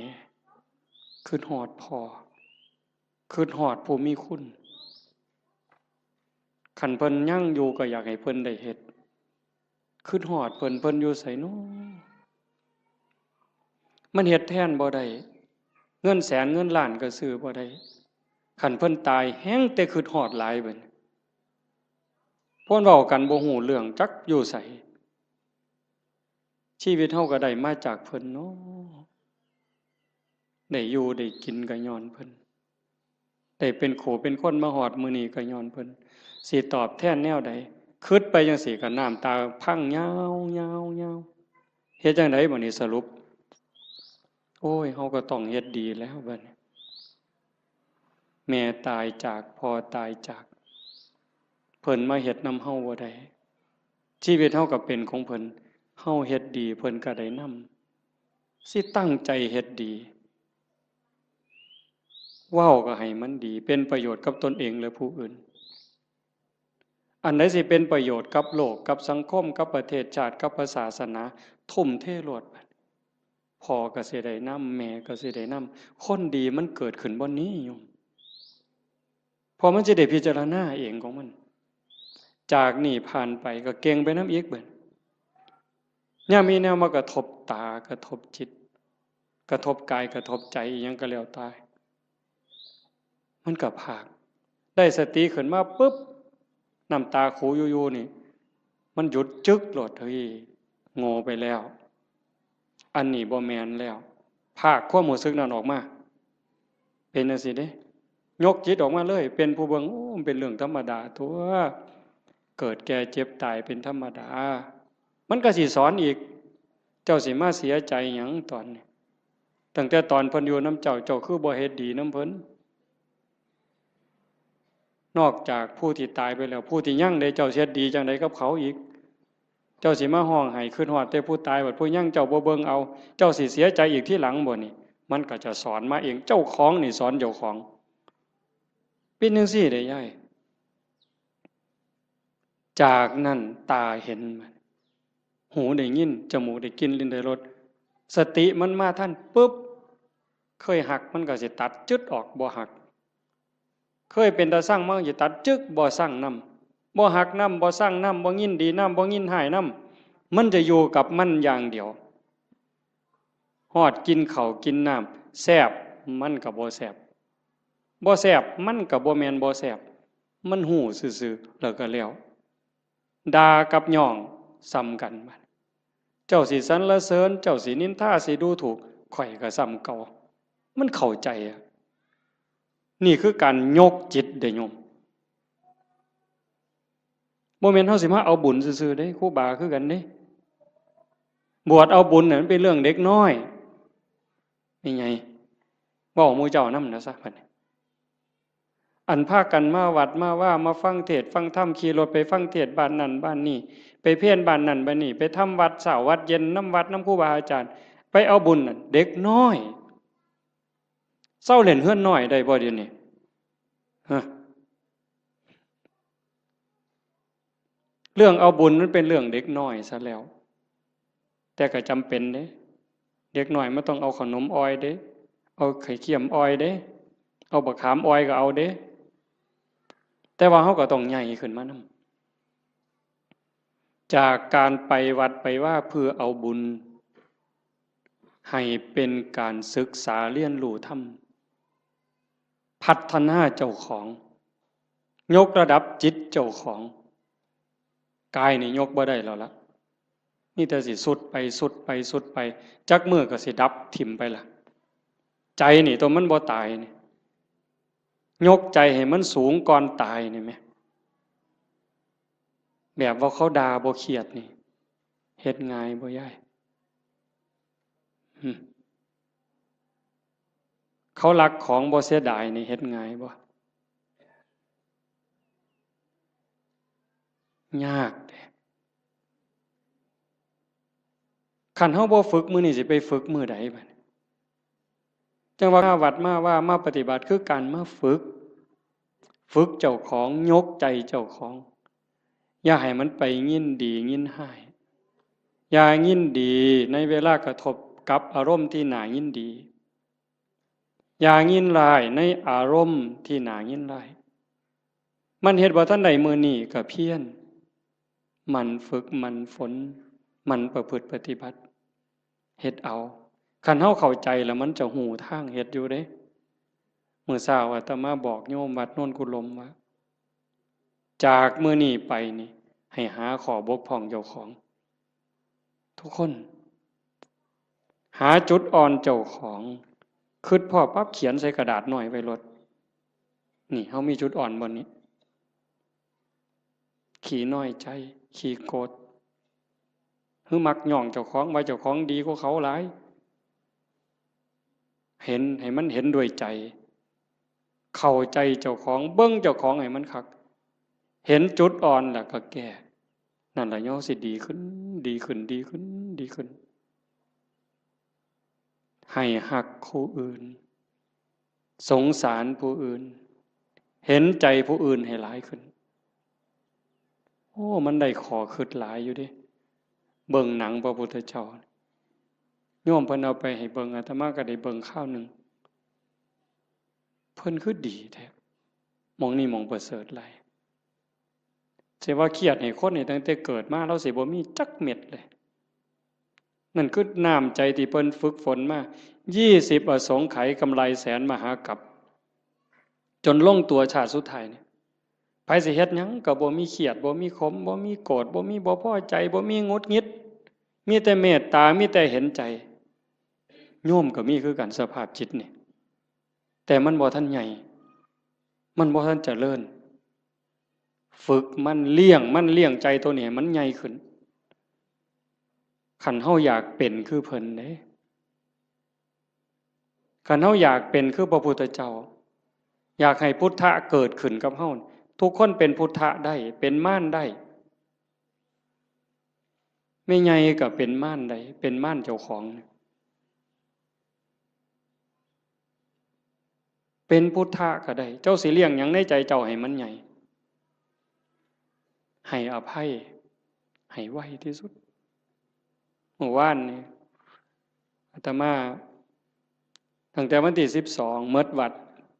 ยึดโทรศัพท์ปิดเข้ากล่องเก็บเข้าห้องใหญ่ปิดประตูล็อกกุญแจเลยแต่อาตมาย่านบ่แน่นอนก็เลยเอามาโทรตอนแรงๆโทรถามโยมคันนี่ว่าเป็นอีหยังเฮ็ดจังไดกันแน่มันนี่มันโยมทางกรุงเทพโทรมาคุยกันเพิ่นก็ว่ามีเรื่องบางอย่างที่บ่พอใจกันอาตมาก็เลยว่าคันท่าคิดว่าเป็นลูกศิษย์พระพุทธเจ้าก็อย่าเครียดคันให้อภัยเป็นลูกศิษย์พระพุทธเจ้าถ้าผูกโกรธเป็นลูกศิษย์พญามารโอ้ยบ่เอาแล้วแนวนี้เว้ยว่าโยมลงเป็นลูกศิษย์พระพุทธเจ้าเพิ่นว่าเอ้าเจ้าเป็นลูกศิษย์พระพุทธเจ้าเจ้าก็อย่าไปเครียดติล่ะเศร้าเครียดติล่ะบ่แม่นผู้ใดให้เจ้าเป็นได้เจ้าเป็นเองแน่นั่นว่าโอ้ยถ้าอย่างนั้นโยมไม่โกรธแล้วเพิ่นว่า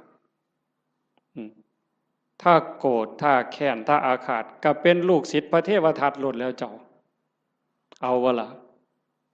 เลยพระเทวทัตไปฮอดลูกศิษย์พญามารพุ่นแต่ขันหูจักให้อภัยผู้อื่นสงสารเมตตาผู้อื่นให้โอกาสผู้อื่นเป็นลูกศิษย์พระพุทธเจ้าพุทธังสรณังคัจฉามิเพิ่นว่าเด้ไม่ไงว่าอยู่บ่พุทธังสรณังคัจฉามิเพิ่นว่าเด้ธัมมังสรณังคัจฉามิสังฆังสรณังคัจฉามิทุติยัมปิแม้ครั้งที่สองตติยัมปิแม้ครั้งที่สามข้าพระพุทธเจ้าถือเอาพระพุทธเจ้าถือเอาพระธรรมถือเอาพระสงฆ์เป็นที่พึ่งเป็นที่ระลึกถึงจะปฏิบัติตามพระพุทธพระธรรมพระสงฆ์บุญเพิ่นเว้า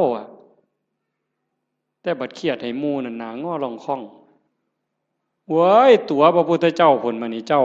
โอ้ยจะไปไว้ไสบาปบัดนี้ตัวหลวงพ่อเจ้าคณะอำเภอกับบาปอยู่มันก็บ่ปานตัวพระพุทธเจ้าเด้อตัวครั้งที่1ยังบ่พอได้แม้ครั้งที่2เพิ่นยังว่ายืนยันอีกจังได๋นี่ทุติยัมปิแม้ครั้งที่2ตติยัมปิแม้ครั้งที่3ยังเครียดให้หมู่อยู่เบิ่งที่ละกิเลสมันบ่ปล่อยเจ้าง่ายๆได้แม่ใหญ่คันเจ้าบ่ตั้งอกตั้งใจนี่บ่ทันเด้เบิ่งเจ้าของให้คักเด้อสิสรุปแล้วเด้เบิ่งเจ้าของให้ดีๆทบทวนตั้งแต่เฮาเข้าวัดมาจนฮอดมื้อนี้เฮาดีขึ้นกว่าเก่าบ่เฮ้ยยายตัดสินด้วยความเป็นธรรมเด้เจ้าของนั่นล่ะฮู้เองตัดสินเจ้าของว่าดีขึ้นกว่าเก่าบ่ความโลภกูลดลงบ่น้อเวลาไปจำศีลนุ่งผ้าขาวอยู่วัดขันวัดใดเพิ่นให้ตักอาหารบนโต๊ะกูไปก่อนเนี่ยกูเอาขึ้นฮอดผู้ทั้งหลังบ่นอนี่เบิ่งเป็นแนวใดยังไปสุดโต๊ะยังถอยมาอีก3 ก้าวเทมือมาข้างหลังหยุมขนมมวมอีกเทื่อนึงบ่ซ้อมเด้นี่ครูบาก็คือกันเด้กันว่านั่งสมาธิว่าซั่นหมู่พานั่งสมาธิอยู่ศาลาเพิ่นผ่อนไปดอกเดินจงกรมไปทั้งกุดพุ่น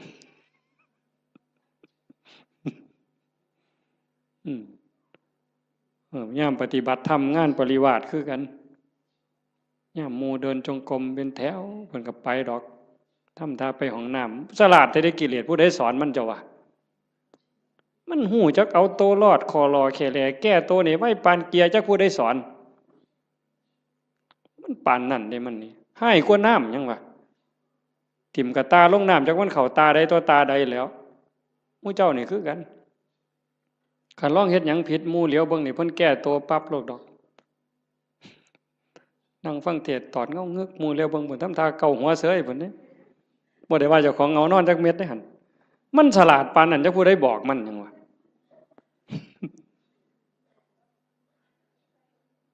เดินจงกรมงอกไปทั้งกดเพิ่นปั๊บหมุนปึ๊บทำทานั่งในพี่ดอกไว้บ่ไปนั่งน้ำหมู่ดอกหลายเพิ่นว่าเท่านั้นก็โกนเพิ่นว่าเท่านั้นก็ตดเพิ่นว่าเอ้านั่งกดผู้เดียวพี่ดอกเพิ่นว่านั่งคัดตมาดได้ปึ๊บพูดโธพูดโธสมควรแก่เวลาปักฉลาด มึงที่ละมันเจ้าสิรอดมันสันบ่มันต้องอยู่น้ำมูเอาจริงเอาจังน้ำครูบาอาจารย์ตายเป็นตายเอาพ้นบ่ตายกูกับบ่ตายปานนั้นตัวเถื่อมันสิเป็นขู่เป็นคนนี่ไม่ไงตามใจเจ้าของนี่พังหมดหลวงปู่บุญเสริมนี่เรามาอยู่น้ำหลายปีตามใจตัวชั่วระยำเราบ่ว่าธรรมดาเด้ตามใจตัวชั่วระยำแม่นความเพิ่นอาตมาบ่เถียงอาตมานี่ล่ะผู้หนึ่งยิ่งว่าเจ้าของเป็นอาจารย์นี่โหยมือบ่อยากลุกนี่หาว่าเจ้าของเมื่อยพุ่นเด้โอ้ยเฮาเมื่อยเว้ยเพิ่นว่าจะคิดเรื่องหยังต่อเรื่องหยังเรื่องบ้านเรื่องคนแน่ผู้นั้นก็มาถามผู้นี้ก็มาถามบ่ได้พักบ่ได้พรเพิ่นว่ามื้อคืนมาดึกเพิ่นว่าเด้อันลูกวัดบ่ลูกนี่นอนตายนอนกินวัดกินว่าพุ่นเพิ่นว่าคือ ผู้อื่นนี่เอาให้ตายรถเจ้าของนี่โอ้ยขออ้างสารพัดวางต้นปีนี่เขาแฮงว่าสิตายแฮงแต่ได้ทามันกิเลสบัดนี้บ่ต้องลุกดอกเขาว่าเจ้าบ่สบายเขาฮู้หมดวัดละโว้ยบัดเฮ็ดแนวอื่นบัดนี้นะบ่เป็นเรื่องเป็นราวบ่ได้คิดว่าเจ้าของโซ่จักเม็ดบัดนี้เป็นแนวนั้นเด้ทั้งนั้นต้องทบทวนเบิ่งเจ้าของตั้งแต่มือหูจักคว่ำมามือเขาวัดเขาว่ามาจนหอดมือนี่ความโลภลดลงบ่ความอิจฉาโมนี่ลดลงบ่ความเข้าใจในขออัดขอทำมันเพิ่มขึ้นบ่ง่ายเด้อโยมเด้ออันนี้กิเลสมันก็ฉลาดอีกเด้เวลาครูบาอาจารย์ถามปัญหาถามนั่นถามนี่มันสิทำทายืดไว้ดอกกันเพิ่นถามเป็นจังไดย้ายขอนั้นเจ้าว่าจังไดเพิ่นสิหลับตาปั๊บโลดเที่ยงทีลี่ อย่ามายุ่งเด้อข้อยกำลังนั่งสมาธิเพิ่นว่าเพิ่นย้านเพิ่นตึกถามย้านจากอายหมู่มึงที่ละมันนี่ก็คือม่านย่าถ้าเฮาปฏิบัติธรรมบ่เห็นม่านย่าเจ้าของนี่จบแม่ไงเจ้าอย่าคุยข้อยบอกเลยว่าเจ้าอย่าคุย สมเจ้าจะว่าแต่พระครูเด้อเว้ยฮอดสมเด็จเจ้าคุณสมเด็จว่าไปโลดคันเจ้าบ่เห็นม่านยาเจ้าของบ่เห็นเล่ห์เหลี่ยมในใจเจ้าของนี่มันว่ามันตัวผู้อื่นที่แท้มันตัวเจ้าของเล่ห์เหลี่ยมตรงนี้น่ะต้องเห็นตัวนี้เห็นจิตในจิตตรงนี้เจ้าจังสิเข้าใจธรรมะเจ้าจังสิเห็นหน้ากิเลสคันเจ้าบ่ทันเห็นจิตในจิตบ่ทันเห็นตรงนี้เอ้ยต้อยเจ้าหอพุ่นต้อยหออีหลีโยมให้เจ้าหอสำนกนี่ไปโลดไปให้เจ้าหอสำนกเรียกนี่จะว่าแต่3 โต6 โตให้เจ้าบอกมาโลดถูกทุกงวดก็สร้างเจ้าบ่ม่มนรกดอกไปบ่รอดเจ้าพัฒนาจิตเจ้าบ่ได้แน่ๆเจ้าว่าได้ใหญ่ทั้งสัญญาติโยมต้องฝึกการละบาปการทำบุญการทำดีแล้วก็ต้องละเฮ็ดหยังทำหยังพยายามว่างยิ่งเฮาทำบุญบ่ต้องเอาหยังอย่าเอาแม้แต่คำย่องคันเฮ็ดได้ตรงนี้สิใกล้พระพุทธเจ้าได้นี่บ่ง่ายเด้คันเฮาไปบ่ใกล้พระพุทธเจ้านรกมันเอิ้นเฮาอยู่ทอดกฐิน8 ล้านกองนรกมันก็เอิ้นเจ้าอยู่เนี่ยรักษาศีลจนตายมันก็เอิ้นเจ้าลงนรกอยู่นี่เอานั่งสมาธิจนหอได้จนหายโตมันก็เอิ้นเจ้าลงนรกได้คือเก่าแต่คันเจ้าเห็นจิตในจิตเข้าใจเจ้าของหูจักละหูจักว่างเห็นกับกิเลสมันกระซิบเจ้าหูจักหนามันแล้วก็ยันหน้าผากมันออกนั่นเจ้าสิเข้าใจแล้วก็ฝึกละฝึกว่างตัวนี้คือบ่ให้ปุ๋ยมันเลยบ่ให้อัตตาบ่ให้ตัวตนบ่ให้ม่านมันได้ช่องจังสั่นเฮาเฮ็ดหยังทำทานทำหยังบ่ต้องมีสื่อมีเสียงดีที่สุดตัวนี้มันสิยกเจ้าขึ้นไปสู่อริยมรรคไปเลยสู่อริยมรรคอริยผลแต่ขันยังยากน้ำสื่อน้ำเสียงอยู่นี่ว้ายว่าออกบุญกฐินเด้อว่าตามสมควรหรือตามกำลังก็แล้วแต่ออกมาออกแล้วไปนั่งอยู่เฮือนเงี่ยงหูหน่อยฟังย่ำไหนกำนันสิอ่านสื่อกูหนอตอนกำนันอ่านสื่อเจ้าของล่ะไปฆ่าอาบน้ำบ่ได้ยิน ออกมาแต่อาบน้ำโอ้เศร้าอ่านอีก2 คนเมิดเว้ยบ่มีชื่อกูว่ะไทไหนมาฮอดกำนั้นคือบ่อ่านให้ข่อยแน่ล่ะเพิ่นว่าตายได้นั่นน่ะขาดทุนโยมสุบินนี่ไปออกวิทยุคือกันแล้วคือบ่มีชื่อข่อยแน่ล่ะยายเพิ่นสิว่าจักมื้อนึงบ่ได้โยมขาดทุนตอนนั้นเด้อตอนนั้นขาดทุนเฮ็ดแล้วก็ปล่อยไว้ลองเบิ่งเพิ่นสิอ่านก็เรื่องของเพิ่นบ่อ่านก็เรื่องของเพิ่นแต่กิเลสมันก็มักย่องเด้นี่คันได้ถูกอ่านชื่อจักหน่อยแล้วโอ้ยหน้าใครอึ้งลึงกันโดดเข้าเฮือนก็บ่ได้มันคาประตูมันใหญ่หลายอืมฝึกใหม่ใหม่ๆมันก็สิเป็นเสียดายอยู่ดอกคันเพิ่นย่องแล้วส่งมีแห้งแต่คันดูเขาเฮ็ดแล้วก็แล้วไปเฮ็ดแล้วก็แล้วไปหน่อยก็ตามหลายก็ตามเฮ็ดด้วยใจด้วยความศรัทธาจริงๆอุบายของการให้ท่านเป็นอุบายเอาชนะความเห็นแก่ตัวเอาชนะความขี้ทีเท่านั้นเด้เรื่องสวรรค์น่ะเป็นแนวล่อซื่อๆเด้พุทธศาสนาแท้ๆนั่นการให้ท่านเป็นอุบายเอาชนะความขี้ทีเอาชนะความเห็นแก่ตัวคันเฮาสละได้นั่นมันเป็นจาคะคันเฮาอยากได้ซื่ออยากให้เขาย่องอยากมีซื่อติดน้ำนั่นน้ำนี่อันนั่นมันเพียงแค่ให้ทานยายเฮ็ดนั่นเฮ็ดนี่อยากให้เพิ่นย่องอยากให้เพิ่นประกาศติดซื่อไว้ให้คนได้ฮู้ได้เห็นมันก็ดีระดับหนึ่งแต่มันเพียงแค่ให้ทานมันบ่ทันฮอดจาคะจาคะนี่สลัดออกบ่เอามาได้เอาออกเอาไปแล้วอย่ามาเฮ็ดหยังบ่เอาแม้กระทั่งคำย่องคำย่อนั่นมันสิได้เป่านิพพานเป็นของให้เปล่าบ่ได้ซื้อเพราะสลึงอันนี้เว้าน้ำก้นหลวงปู่เด้นิพพานเป็นของให้เปล่าพระอริยเจ้าตั้งแต่โสดาบันสกิทาคานาคาก็เป็นของให้เปล่าบ่ได้ซื้อเพราะสลึงแต่อาศัยการฝึกการฝนการบ่มจิตบ่มใจจังซั่นให้ฝึกมันบ่ทันล่ะยายเคยมีคนไปถามพระพุทธเจ้านี่แล้วว่าแก่แล้วเฒ่าแล้ว120 ปีบ่2 เฒ่าอันเคยได้ยินตัว2 เฒ่าน่ะ120 ปีหัวสั่นงอกไปกราบพระพุทธเจ้าโอ้ยตะกี้มั่วประมาทหลายว่าซั่นตอนนี้เฒ่าแล้วจักสิตายมื้อใดเฮ็ดจังไดจังสิได้บุญหลายว่าซั่นมันจังสิได้ทัน120 ปีเนาะมันสิเลยจักมื้อเจ้าว่าบ่ทันได้เฮ็ดบุญจักหน่อยหรือเฮ็ดจังไดมันยังสิทันมันยังสิได้หลายที่สุดพระพุทธเจ้าว่านั่งอยู่ซื่อๆบ่ต้องไปเฮ็ดหยังดอกคันจะไปทอดกฐินทอดผ้าป่าก็บ่ทันหมู่ดอกเธอจะไปหาผ้ากฐินนั่นตายซ้ำบ่ได้ทอดดอกสิไปหุงข้าวใส่บาตรที่บ่ดีดังไฟบ่ทันแล้วตายแล้วเจ้านั่งเบิ่งลมหายใจหันไปหายใจเข้าหายใจออกเข้าก็ปล่อยออกก็ปล่อยบ่มีผู้ใดเสียดาย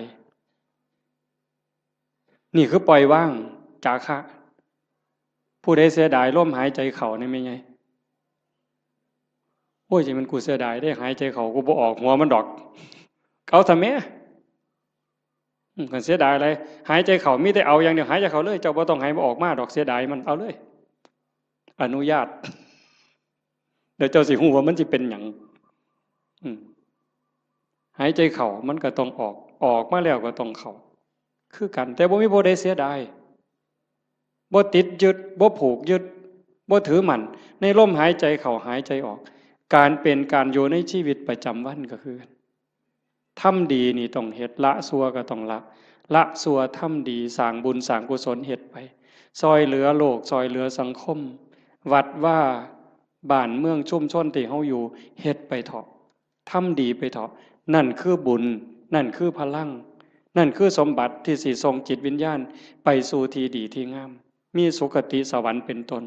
แต่ขันเฮาฝึกปล่อยฝึกว่างจิตสิโล่งโปร่งเบาใกล้พุทธะเข้าไปเรื่อยๆใกล้พระพุทธเจ้าเข้าไปเรื่อยๆขันเบาเท่าใดแห่งขึ้นสูงได้จิตเบาจากความยึดมั่นถือมั่น เบาจากความยึดถือความเป็นตัวเป็นตนนั้นนั่นไก่พระพุทธเจ้าเพิ่นบอกเป็นอุปมาว่าประตูพระนิพพานเฮาสิเข้าไปเมืองนิพพานได้จะต้องเฮ็ดโตน้อยๆความรู้สึกว่าเป็นตัวเป็นตนมันต้องน้อยอีหลีน้อยซ้ำใดน้อยซ้ำเพิ่นว่าผมเส้นหนึ่งนี่ผมเฮานี่เส้นหนึ่งนี่พาออกเป็น8 ซีกกลับเมื่อนี่ไม่ออกก็ลองไปพาเบิ่งเด้อพาผมเฮาเส้นหนึ่งให้มันได้8 ซีกพาทั้งยาวนี่ให้มันได้8 ซีกผม1 ใน 8นะ8ใน 1นั่นเส้นเดียวพาเป็น8 ซีกเอามาซีกหนึ่งจังแง่เข้าไปในหูประตูพระนิพพานได้ความรู้สึกเป็นโตเป็นตนเป็นกูนี่นะบอกภาษาเฮากูเป็นยามึงตัวกูเป็นแม่มึงตัวกูเป็นแม่เฒ่ามึงตัวให้มันเหลือน้อยซ้ำกับผมเส้นหนึ่งพาเป็น8 ซีกจังสิเข้าประตูพระนิพพานไปหาพระพุทธเจ้าได้จังซั่นการทำลายความ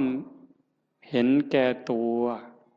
แบบเอาของคนอื่นอันนั้นย้อนโลภย้อนโกรธพานแต่เห็นย้อนคุณงามความดีอยากได้ชื่ออยากได้เสียงต้องถูกย่องต้องถูกย่อต้องถูกประกาศต้องถูกสรรเสริญจังแม่นอันนั้นก็ได้ไปแค่สวรรค์ได้แค่ท่านแต่บ่ทันฮอดจาคะคันสลัดออกบ่ต้องมีก็ได้ชื่อบ่ต้องย่องก็ได้แต่ว่าข่อยสำบายใจข่อยได้บูชาพระพุทธเจ้าข่อยก็มีความสุขข่อยก็ได้เป็นสมบัติยิ่งให้ออกไปเท่าใดก็คือกับทมน้ำลายเพิ่นเปรียบจังซี่คือกับทมน้ำลายบ่เสียดายพระเจ้ามหากัปปินะพระเจ้ามหากัปปินะเป็นพระเจ้าแผ่นดินจ้างคนเด้ทุกมื้อจ้างทหารนี่ออกประตูเมือง4 ทิศตะเว้นออกตะเว้นตกเหนือใต้เพื่อไปสืบข่าวพระพุทธพระธรรมพระสงฆ์เป็นเวลา40 กว่าปีแต่อาตมาจำบ่ผิด40 กว่าปีบ่ได้ยินข่าวนี่แต่ก็เสียมื้อละหมื่นเนี่ยจ้างคนบัดมื้อนึงเพิ่นไปประพาสป่าไปชมสวนนี่ล่ะคันแม่นหมอลำก็ได้พระเจ้าแผ่นดินไปชมสวนดอกไม้เห็นพ่อค้ากลุ่มหนึ่งมานั่งพักอยู่ท่าทางคือเมื่อยเพิ่นก็เลยไปถามหมู่เจ้ามาแต่ไสมาจากไสมาจากสาวัตถีคือราชคฤห์นี่แหละมีข่าวดีหยังมาบอกบ่มีหยังดอกเพิ่นว่าฮู้แต่ว่าตอนนี้พระพุทธเจ้าเกิดขึ้นแล้วสลบเลยฟื้นขึ้นมาไหมมีหยังอีกเนี่ยพระธรรมสลบฟื้นขึ้นมาอีกนอกจากพระพุทธพระธรรมแล้วมีหยังอีกพระสงฆ์สลบเฮ็ดจังไดบัดนี้ให้เลขานั้นเขียนหนังสือทันทีเฮาสิสละบวชขอให้พระนางอโนชาพระราชินีนี่ครองราชสมบัติจากเฮาต่อไปเลยเฮาจะบวชแล้วบ่กลับอีกแล้วก็มอบรางวัลให้กับพ่อค้ากลุ่มนี้300,000กหาปณะข้าบอกว่าพระพุทธเจ้าเกิดขึ้น100,000พระธรรม100,000พระสงฆ์100,000ให้เอาไปเลยแล้วครองราชเลยจากนั้นก็ไปเลยออกบวชพวกพ่อค้าเนี่ยมันก็ดีที่บัดนี้เนาะบ่ได้เฮ็ดหยังภาษาเอามาเว้าซื่อๆซ้ำนี่เว้ยได้300,000ถือศาลนี่ไปแจ้งกับพระนางอโนชาเขาก็ว่าเป็นบ้าเป็นหยังจังสิได้หลายปานนั้นว่าให้ฟังเบิ่งเขาบอกเพิ่นพระเจ้าแผ่นดินไปบวชแล้วเพิ่นได้ยินจังซี่เพิ่นก็เลยสร้างมาแนวนี้พระพุทธเจ้าพระธรรมพระสงฆ์พระนางอโนชามีความรู้สึกว่าเป็นหยังคือให้หน่อยแท้มันเป็นข่าวประเสริฐปานนี้พระนางอโนชาเพิ่มให้พระพุทธ300,000พระธรรม300,000พระสงฆ์300,000เป็นเท่าใด1,200,000มีไง1,200,000เนี่ยมาแจ้งข่าวพระพุทธพระธรรมพระสงฆ์ซื่อๆแล้วก็ถามว่าพระเจ้าแผ่นดินไปไสเพิ่นออกบวชแล้วไปหาพระพุทธเจ้าแล้วเพิ่นบอกให้พระราชินีนี่ครองราชย์นี่อ่านหนังสือให้ฟังพระนางอโนชามีความรู้สึกว่าเรื่องอีหยัง ราชสมบัติทั้งหมดนี่คือกับน้ำลายที่พระเจ้ามหากปินะทมถิ่มลงกลางดินเรื่องอย่างเขาจะไปดูดเอาน้ำลายมากินใครเม่นเฮาเนี่ยมันบ่เป็นแนวนั้นเด้ถ้าบุญบ่พอนั่นคือบุญเปิ้นพร้อมบุญพ่อแล้วเข้าใจในเงื่อนไขของชีวิตเข้าใจเงื่อนไขของวัฏสงสารแล้วความจริงของโลกของธรรมแล้วพระนางอโนมามีความรู้สึกว่าราชสมบัติอำนาจทั้งหมดคือกับน้ำลายที่พระเจ้ากับพระเจ้ามหากปินะทมถิ่มแล้วเรื่องอย่างเฮาสิไปดูดมากืนกินเฮาก็สิบวชคือกันออกบวชคือกันตอนเพิ่นไปเฝ้าพระพุทธเจ้าเพิ่นบอกอัศจรรย์อัศจรรย์ไปพ่อแม่น้ำพระเจ้าแผ่นดินไปก่อนไปพ่อแม่น้ำบ่มีแพบ่มีเหือเฮ็ดจังได๋อ้างคุณพระพุทธเจ้าด้วยสัจจะที่ไปเฝ้าพระพุทธเจ้าออกบวชด้วยศรัทธานี่ขอให้สายน้ำนี่อย่าสะเป็นคือน้ำให้น้ำเป็นคือหินขี่ม้าเหยียบน้ำไปคือเหยียบหินนี่แก๊บแก๊บแก๊บแก๊บแก๊บแก๊บบ่เปียกบ่หยังเลยสายที่สองคือกันสายที่สามคือกันสายผ่านแม่น้ำสามสายไปได้มาพันคนมาพันตัวคนพันคนพระนางอนุมาตามไปพวกผู้ชายไปก่อนได้ฟังธรรมก่อนบรรลุธรรมก่อนพระเจ้ามหากปินะพร้อมทั้งบริวารทหารนั่น1,000บรรลุธรรมพวกพระราชินีตามไป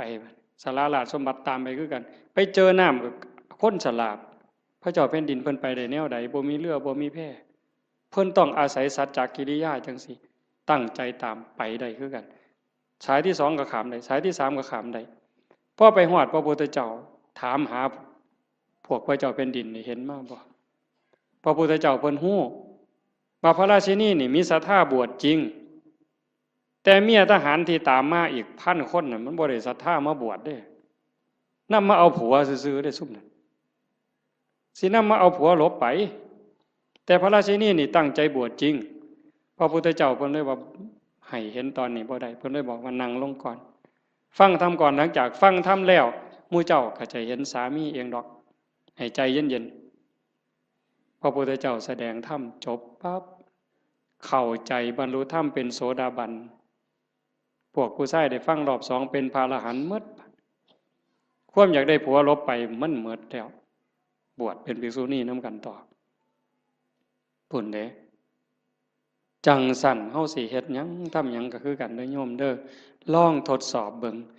จากการท่าน5 บาท10 บาท100 บาท100,000 บาทล้านบาทท่านแล้วเพิ่นย่องประกาศซื้อเขียนป้ายติดให้เฮาก็ได้มาแล้วหลายเทื่อหลายรอบ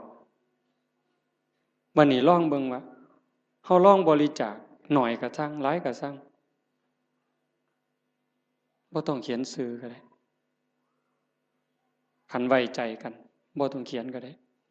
แล้วเบิ่งความรู้สึกมันสิเป็นอีกแนวหนึ่งมันสิเป็นอีกแบบหนึ่งรสชาติมันต่างกันลองเบิ่งแล้วบ่ลองบ่ฮู้บ่ให้ฟังก็เพราะปานนั้นมันต้องเฮ็ดด้วยตนเองมื้อนี้เว้ามาโดนพอสมควรบ่ได้เว้า7-8 มื้อมันเลยสิเว้าหลายจักหน่อยแต่ว่าเสียงมันบ่คืนก็เห็นว่าพอสมควรอาจจะได้เรื่องบางบ่ได้เรื่องบางจริงใจอาตมาตั้งใจว่าสิเว้าเรื่องหนึ่งเรื่องศาสนามีคนฝากมาอยู่แต่ว่ามันลงไปบ่ได้ก็สร้างมันเถาะก็ขอฝากเพียงแค่ว่าให้ญาติโยมนี่รับผิดชอบเจ้าของบ่มีผู้ใดซอยผู้ใดได้บัดฮอดบัดสุดท้ายได้โยมบัดเฮานอนอยู่เทิงเตียงนอนติดสาดติดเสือจังสิเข้าใจตนแลเป็นที่พึ่งของตนอัตตาหิอัตโนนาโถจังสิเข้าใจตัวนั้นคันบ่จังสันบ่ท่านเข้าใจโยมแต่ว่าเฮายังโชคดีจักหน่อยว่าเฮาได้เข้าวัดได้ฟังธรรมได้ปฏิบัติธรรมฝึกตายดูๆบ่แม่นเว้าเล่นเด้ยามมื้อแลงไหว้พระนั่งสมาธิแล้ว บัดนอนลงนี่ลองบอกว่านอนลงเธอนี้สิบ่ได้ลุกอีกแล้วเด้อตายแล้วล่ะบัดนี้บอกเจ้าของจังซี่แล้วก็ทำใจหามันแม่นอีหลีเลยนี่จังได๋สิเฮ็ดแนวใดเครียดให้ไผสั่งให้ไผอาฆาตไผติดหนี้ผู้ใดว่างละออกขันใจเฮายังวุ่นวายมันไปอบายเด้สอนเจ้าของจังซี่เฮ็ดจังไดใจสิสงบขันใจสงบก็ไปสู่สุคติจังสันนอนลงกับเบิ่งอาจจะเบิ่งล่างเจ้าของนอนไล่ตั้งแต่ฝ่าเท้าฮอดปลายผมตั้งแต่ฝ่าเท้าฮอดปลายผมปลายผมฮอดฝ่าเท้าบาปก็เฮ็ดบุญก็เฮ็ดดีก็เฮ็ดหลายบุญก็เฮ็ดหลายชั่วก็มีสุดท้ายก็ซ้ำนี้ตายแล้วเอาหยังบัดบ่มีแนวเอาร่างกายก็เอาบ่ได้มีอย่างเดียวที่สิปลอดภัยที่สุดคือเฮ็ดใจให้สงบหลังจากเบิ่งร่างกายจากฝ่าเท้าฮอดปลายผมมืออยู่จังใดแขนอยู่จังใดขาอยู่จังใดหันมาเบิ่งลมหายใจหายใจเข้ายาวละเอียดออกยาวละเอียดลมเข้าลมออกลมเข้าลมออกผู้ใดใส่พุทโธกับพุทโธไปให้มันหลับไปครับจังสันซุมื้อนี่คือการเตรียมตัวตายที่ดีที่สุดบ่มีผู้ใดซอยได้ที่ว่าเฮ็ดกฐินล้านกองหาบัดเฮาเจ็บเฮาปวดแม่ใหญ่บัดใกล้สิตายมันเจ็บมันปวดทุรนทุรายมันบ่คิดฮอดกฐินนั่นดอกบ่คิดฮอดปิ่นโตบ่คิดฮอดบวชลูกบวชหลานซ้ำดีบ่ดีนิมิตขาเป็ดขาไก่ขากบขาเขียดมันมาหลอนเอาใจขาดปัดตอนกำลังทุบหัวกบใจขาดปัดไปเลยตกนรกท้วนเลยกฐินแสนกองท่าให้พ้นจากกบตัวนั้นก่อนแต่ขันเบิ่งจิตเบิ่งใจให้ดีเบิ่งลมให้ดีเฮ็ดจิตให้สงบให้มันเป็นนั่นล่ะบาปก็บ่เอาบุญก็บ่เกี่ยวละอย่างเดียวว่างอย่างเดียวบุญเนี่ยมันตามอยู่แล้วว่างอย่างเดียวจิตเป็นอิสระดีบ่ดีจากปุถุชนคนกิเลสหนายกไปสู่ความเป็นพระอริยเจ้าได้บ่พ้นสมัยเด้พระพุทธเจ้าเพิ่นบอกยืนยันว่าแม้ปัจจุบันเนี่ยพระอรหันต์ก็ยังเป็นได้ตราบใดที่พุทธบริษัทยังเป็นอยู่โดยชอบโลกนี้จะไม่ว่างจากพระอรหันต์โยมก็เป็นได้หมดทุกคนทุกคนมีโอกาสตกนรกมีโอกาสเป็นพระอรหันต์ได้หมดทุกคนทั้งโยมทั้งพระทั้งผู้เฒ่าทั้งเด็กน้อยว่าแต่หูเรื่องเฮ็ดให้มันเป็นจริงๆมันอยู่นี่อยู่ในใจเฮาหมดเนี่ยตั้งแต่นรกเปรตอสุรกายสัตว์เดรัจฉานมนุษย์สวรรค์6พรหม20ฮอดพระอริยเจ้าโสดาบันสกิทาอนาคาอรหันต์อยู่ในใจนี่หมดเฮาสิจูนไปได้บ่ไหนคือจูนขึ้นวิทยุโทรทัศน์ขึ้นต่างๆคันจูนลงตัวปั๊บไปถึกช่องพระอรหันต์ปุ๊บสมบูรณ์ปุ๊บเลยแล้วคันถ้ามันจูนบ่ถึกว่าสินั่งสมาธิเอาบุญเป็นคือเห็นบ่อย่างนั้นด่ากูเครียดตาน้ำตาแดงนั่งสมาธิกัดแขวกัดข้างนี่ป๋าห่วยจบบ่ลงซะเนาะบ่เพิ่นหมู่ข่อยเทื่อนึงซะดอกก่อนจบตั้งแต่หลายปีพุ่นไปปฏิบัติธรรมนํกันอยู่วัดผิดบ้านแก่งนั่งสมาธิชั่วโมงกว่าว่าแต่แม่นเป็นหยังเว้ยต่างคนก็ต่างนั่งไปนํกันหลายองค์ในปีนั้นตั้งแต่ปี36พุ่นดอกมันจักปีแล้ว22 ปีแล้วไปนั่งสมาธิน้ำกันซุ่มอาจารย์จะลั่นพวกมื้อนี้แล้วอาจารย์วัดอาจารย์สุมินพวกครูวัดใต้นี่ไปบักหลายนึงปีนั้นก่อนเข้าพรรษาไปนั่งสมาธิอยู่น้ำกันนั่งสมาธิชั่วโมงนึงเหรอเพิ่นพาแผ่เมตตาบัดเวโลโหมิอัปยาปัจโชโหมิจบเรียบร้อยบัดนี้พ่อใหญ่หนึ่งหมู่กันนี่ดอกบ่ออกซื้อแล้วดอกรุดโตนศาสตร์แผ่เมตตาเรียบร้อยอรหังสัมมาสุปฏิปันโนกราบ3 เทื่อแล้วปั๊บว่าจังได๋คำแรกขออภัยเด้อ อยากเตะปากผู้ใหญ่บ้านเด้ว่าสันว่าเป็นยังล่ะว่าสันมันไล่ผมออกจากเจ้าอาวาสว่าสันว่าเพิ่นได้อุดมการณ์ใหม่ไปปลูกกกไม้ใส่สนามหมอลำเขาสันแล้วเดินวัดมองผู้ใหญ่บ้านผูกงัวติล่ะผู้ใหญ่บ้านเคยเอางัวมาเลี้ยงเพิ่นเอาก็ปลูกใส่สนามหญ้าเขาไล่หนีสันแล้วนั่งสมาธิชั่วโมงหนึ่งแล้วก็จะคิดแต่ผู้ใหญ่บ้านไล่ล่าสันตัวแผ่เมตตาจบเราอยากเตะปากผู้ใหญ่บ้านบ่เตะบนตำสำเนี้ยเห็นบ่ล่ะนั่งสมาธิชั่วโมงหนึ่งตกสามารถตกนรกเหมือนชั่วโมงนั่นน่ะง่ายบ่เจ้าว่านั่งโตเที่ยงทีรีสิว่าสมาธิดีสันบ่มันทางกายยังบ่ท่านแมนเนี่ยใหญ่นั่งเที่ยงทีรีตั้งแต่คิดแนวเขาป่าเขาดงไปก็ได้หั่นมันต้องเห็นจิตเจ้าของต้องอ่านตรงนี้ให้ได้เด้อฝากไว้ให้เห็นใจเจ้าของเห็นใจเจ้าของอ่านให้มันออกคือเบิ่งผู้อื่นเฮาเบิ่งผู้อื่นเฮาอ่านใจมันนี่มันกำลังคิดนั่นเด้นี่เวลาลูกเขียดหลานเขียดเบิ่งมันเปิ้นว่าเด้เบิ่งลูกไผ่ลูกเขยคือกันเขาเป็นจังซี่เบิ่งกูหูใจมันน่ะมันคิดอันนั้นใจเจ้าของนั่นต้องหูใจผู้อื่นแสนคนล้านคนก็บ่เป็นประโยชน์หยังบ่ปานใดดอกคันเห็นใจเจ้าของหูใจเจ้าของสุดยอดจังซี่เลยการปฏิบัติธรรมให้เห็นใจเจ้าของเห็นใจเจ้าของก็เห็นเล่ห์เหลี่ยมของกิเลสเห็นม่านยาในใจคันเห็นจังซั่นปั๊บดักทางมันบ่ตามมันบ่สนองมันหมดเหงื่อหมดหญ้าหมดห้ำจอยอ่อนโซ่สุดท้ายตายได้คันเฮาบ่ให้อาหารมันดูๆนี่ความคิดใจที่มันเห็นมันดูเขาหักเหลี่ยมมันดูเขาบ่ตามใจมันดูเขาจักหน่อยก็อ่อนกันลาคุณธรรมอ้วนขึ้นความเป็นพระอ้วนขึ้นไม่ออกนี่แหละไม่ออกเป็นพระความเป็นพระความเป็นผู้ดีมีศีลมีธรรมสูงขึ้นอ้วนขึ้นอ้าวจบอีหลีแล้วล่ะบัดนี้บ่าย3กับ1 นาทีแล้วขออนุโมทนาสาธุกับญาติโยมทุกคนทุกท่านพร้อมทั้งคณะสงฆ์ครูบาอาจารย์พระเดชพระคุณหลวงพ่อเจ้าคณะอำเภอโพนทรายเจ้าคณะตำบลท่าหาดยาวตำบลศรีสว่างด้วยเนาะทางฝ่ายญาติโยมก็มีโยมกำนันเป็นประมุขเป็นประธานญาติโยมผู้เฒ่าผู้แก่ทุกท่านที่มาร่วมฟังธรรมในวันนี้ก็ขอรัตนาอ้างอิงอำนาจแห่งคุณพระศรีรัตนตรัยคุณของพระพุทธเจ้าพระธรรมพระสงฆ์และอำนาจแห่งบุญกุศลคุณงามความดีที่มีทั้งหมดทั้งมวลในสากลและจักรวาลจงหลอมรวมเป็นตบะเป็นเดชะเป็นพลวปัจจัย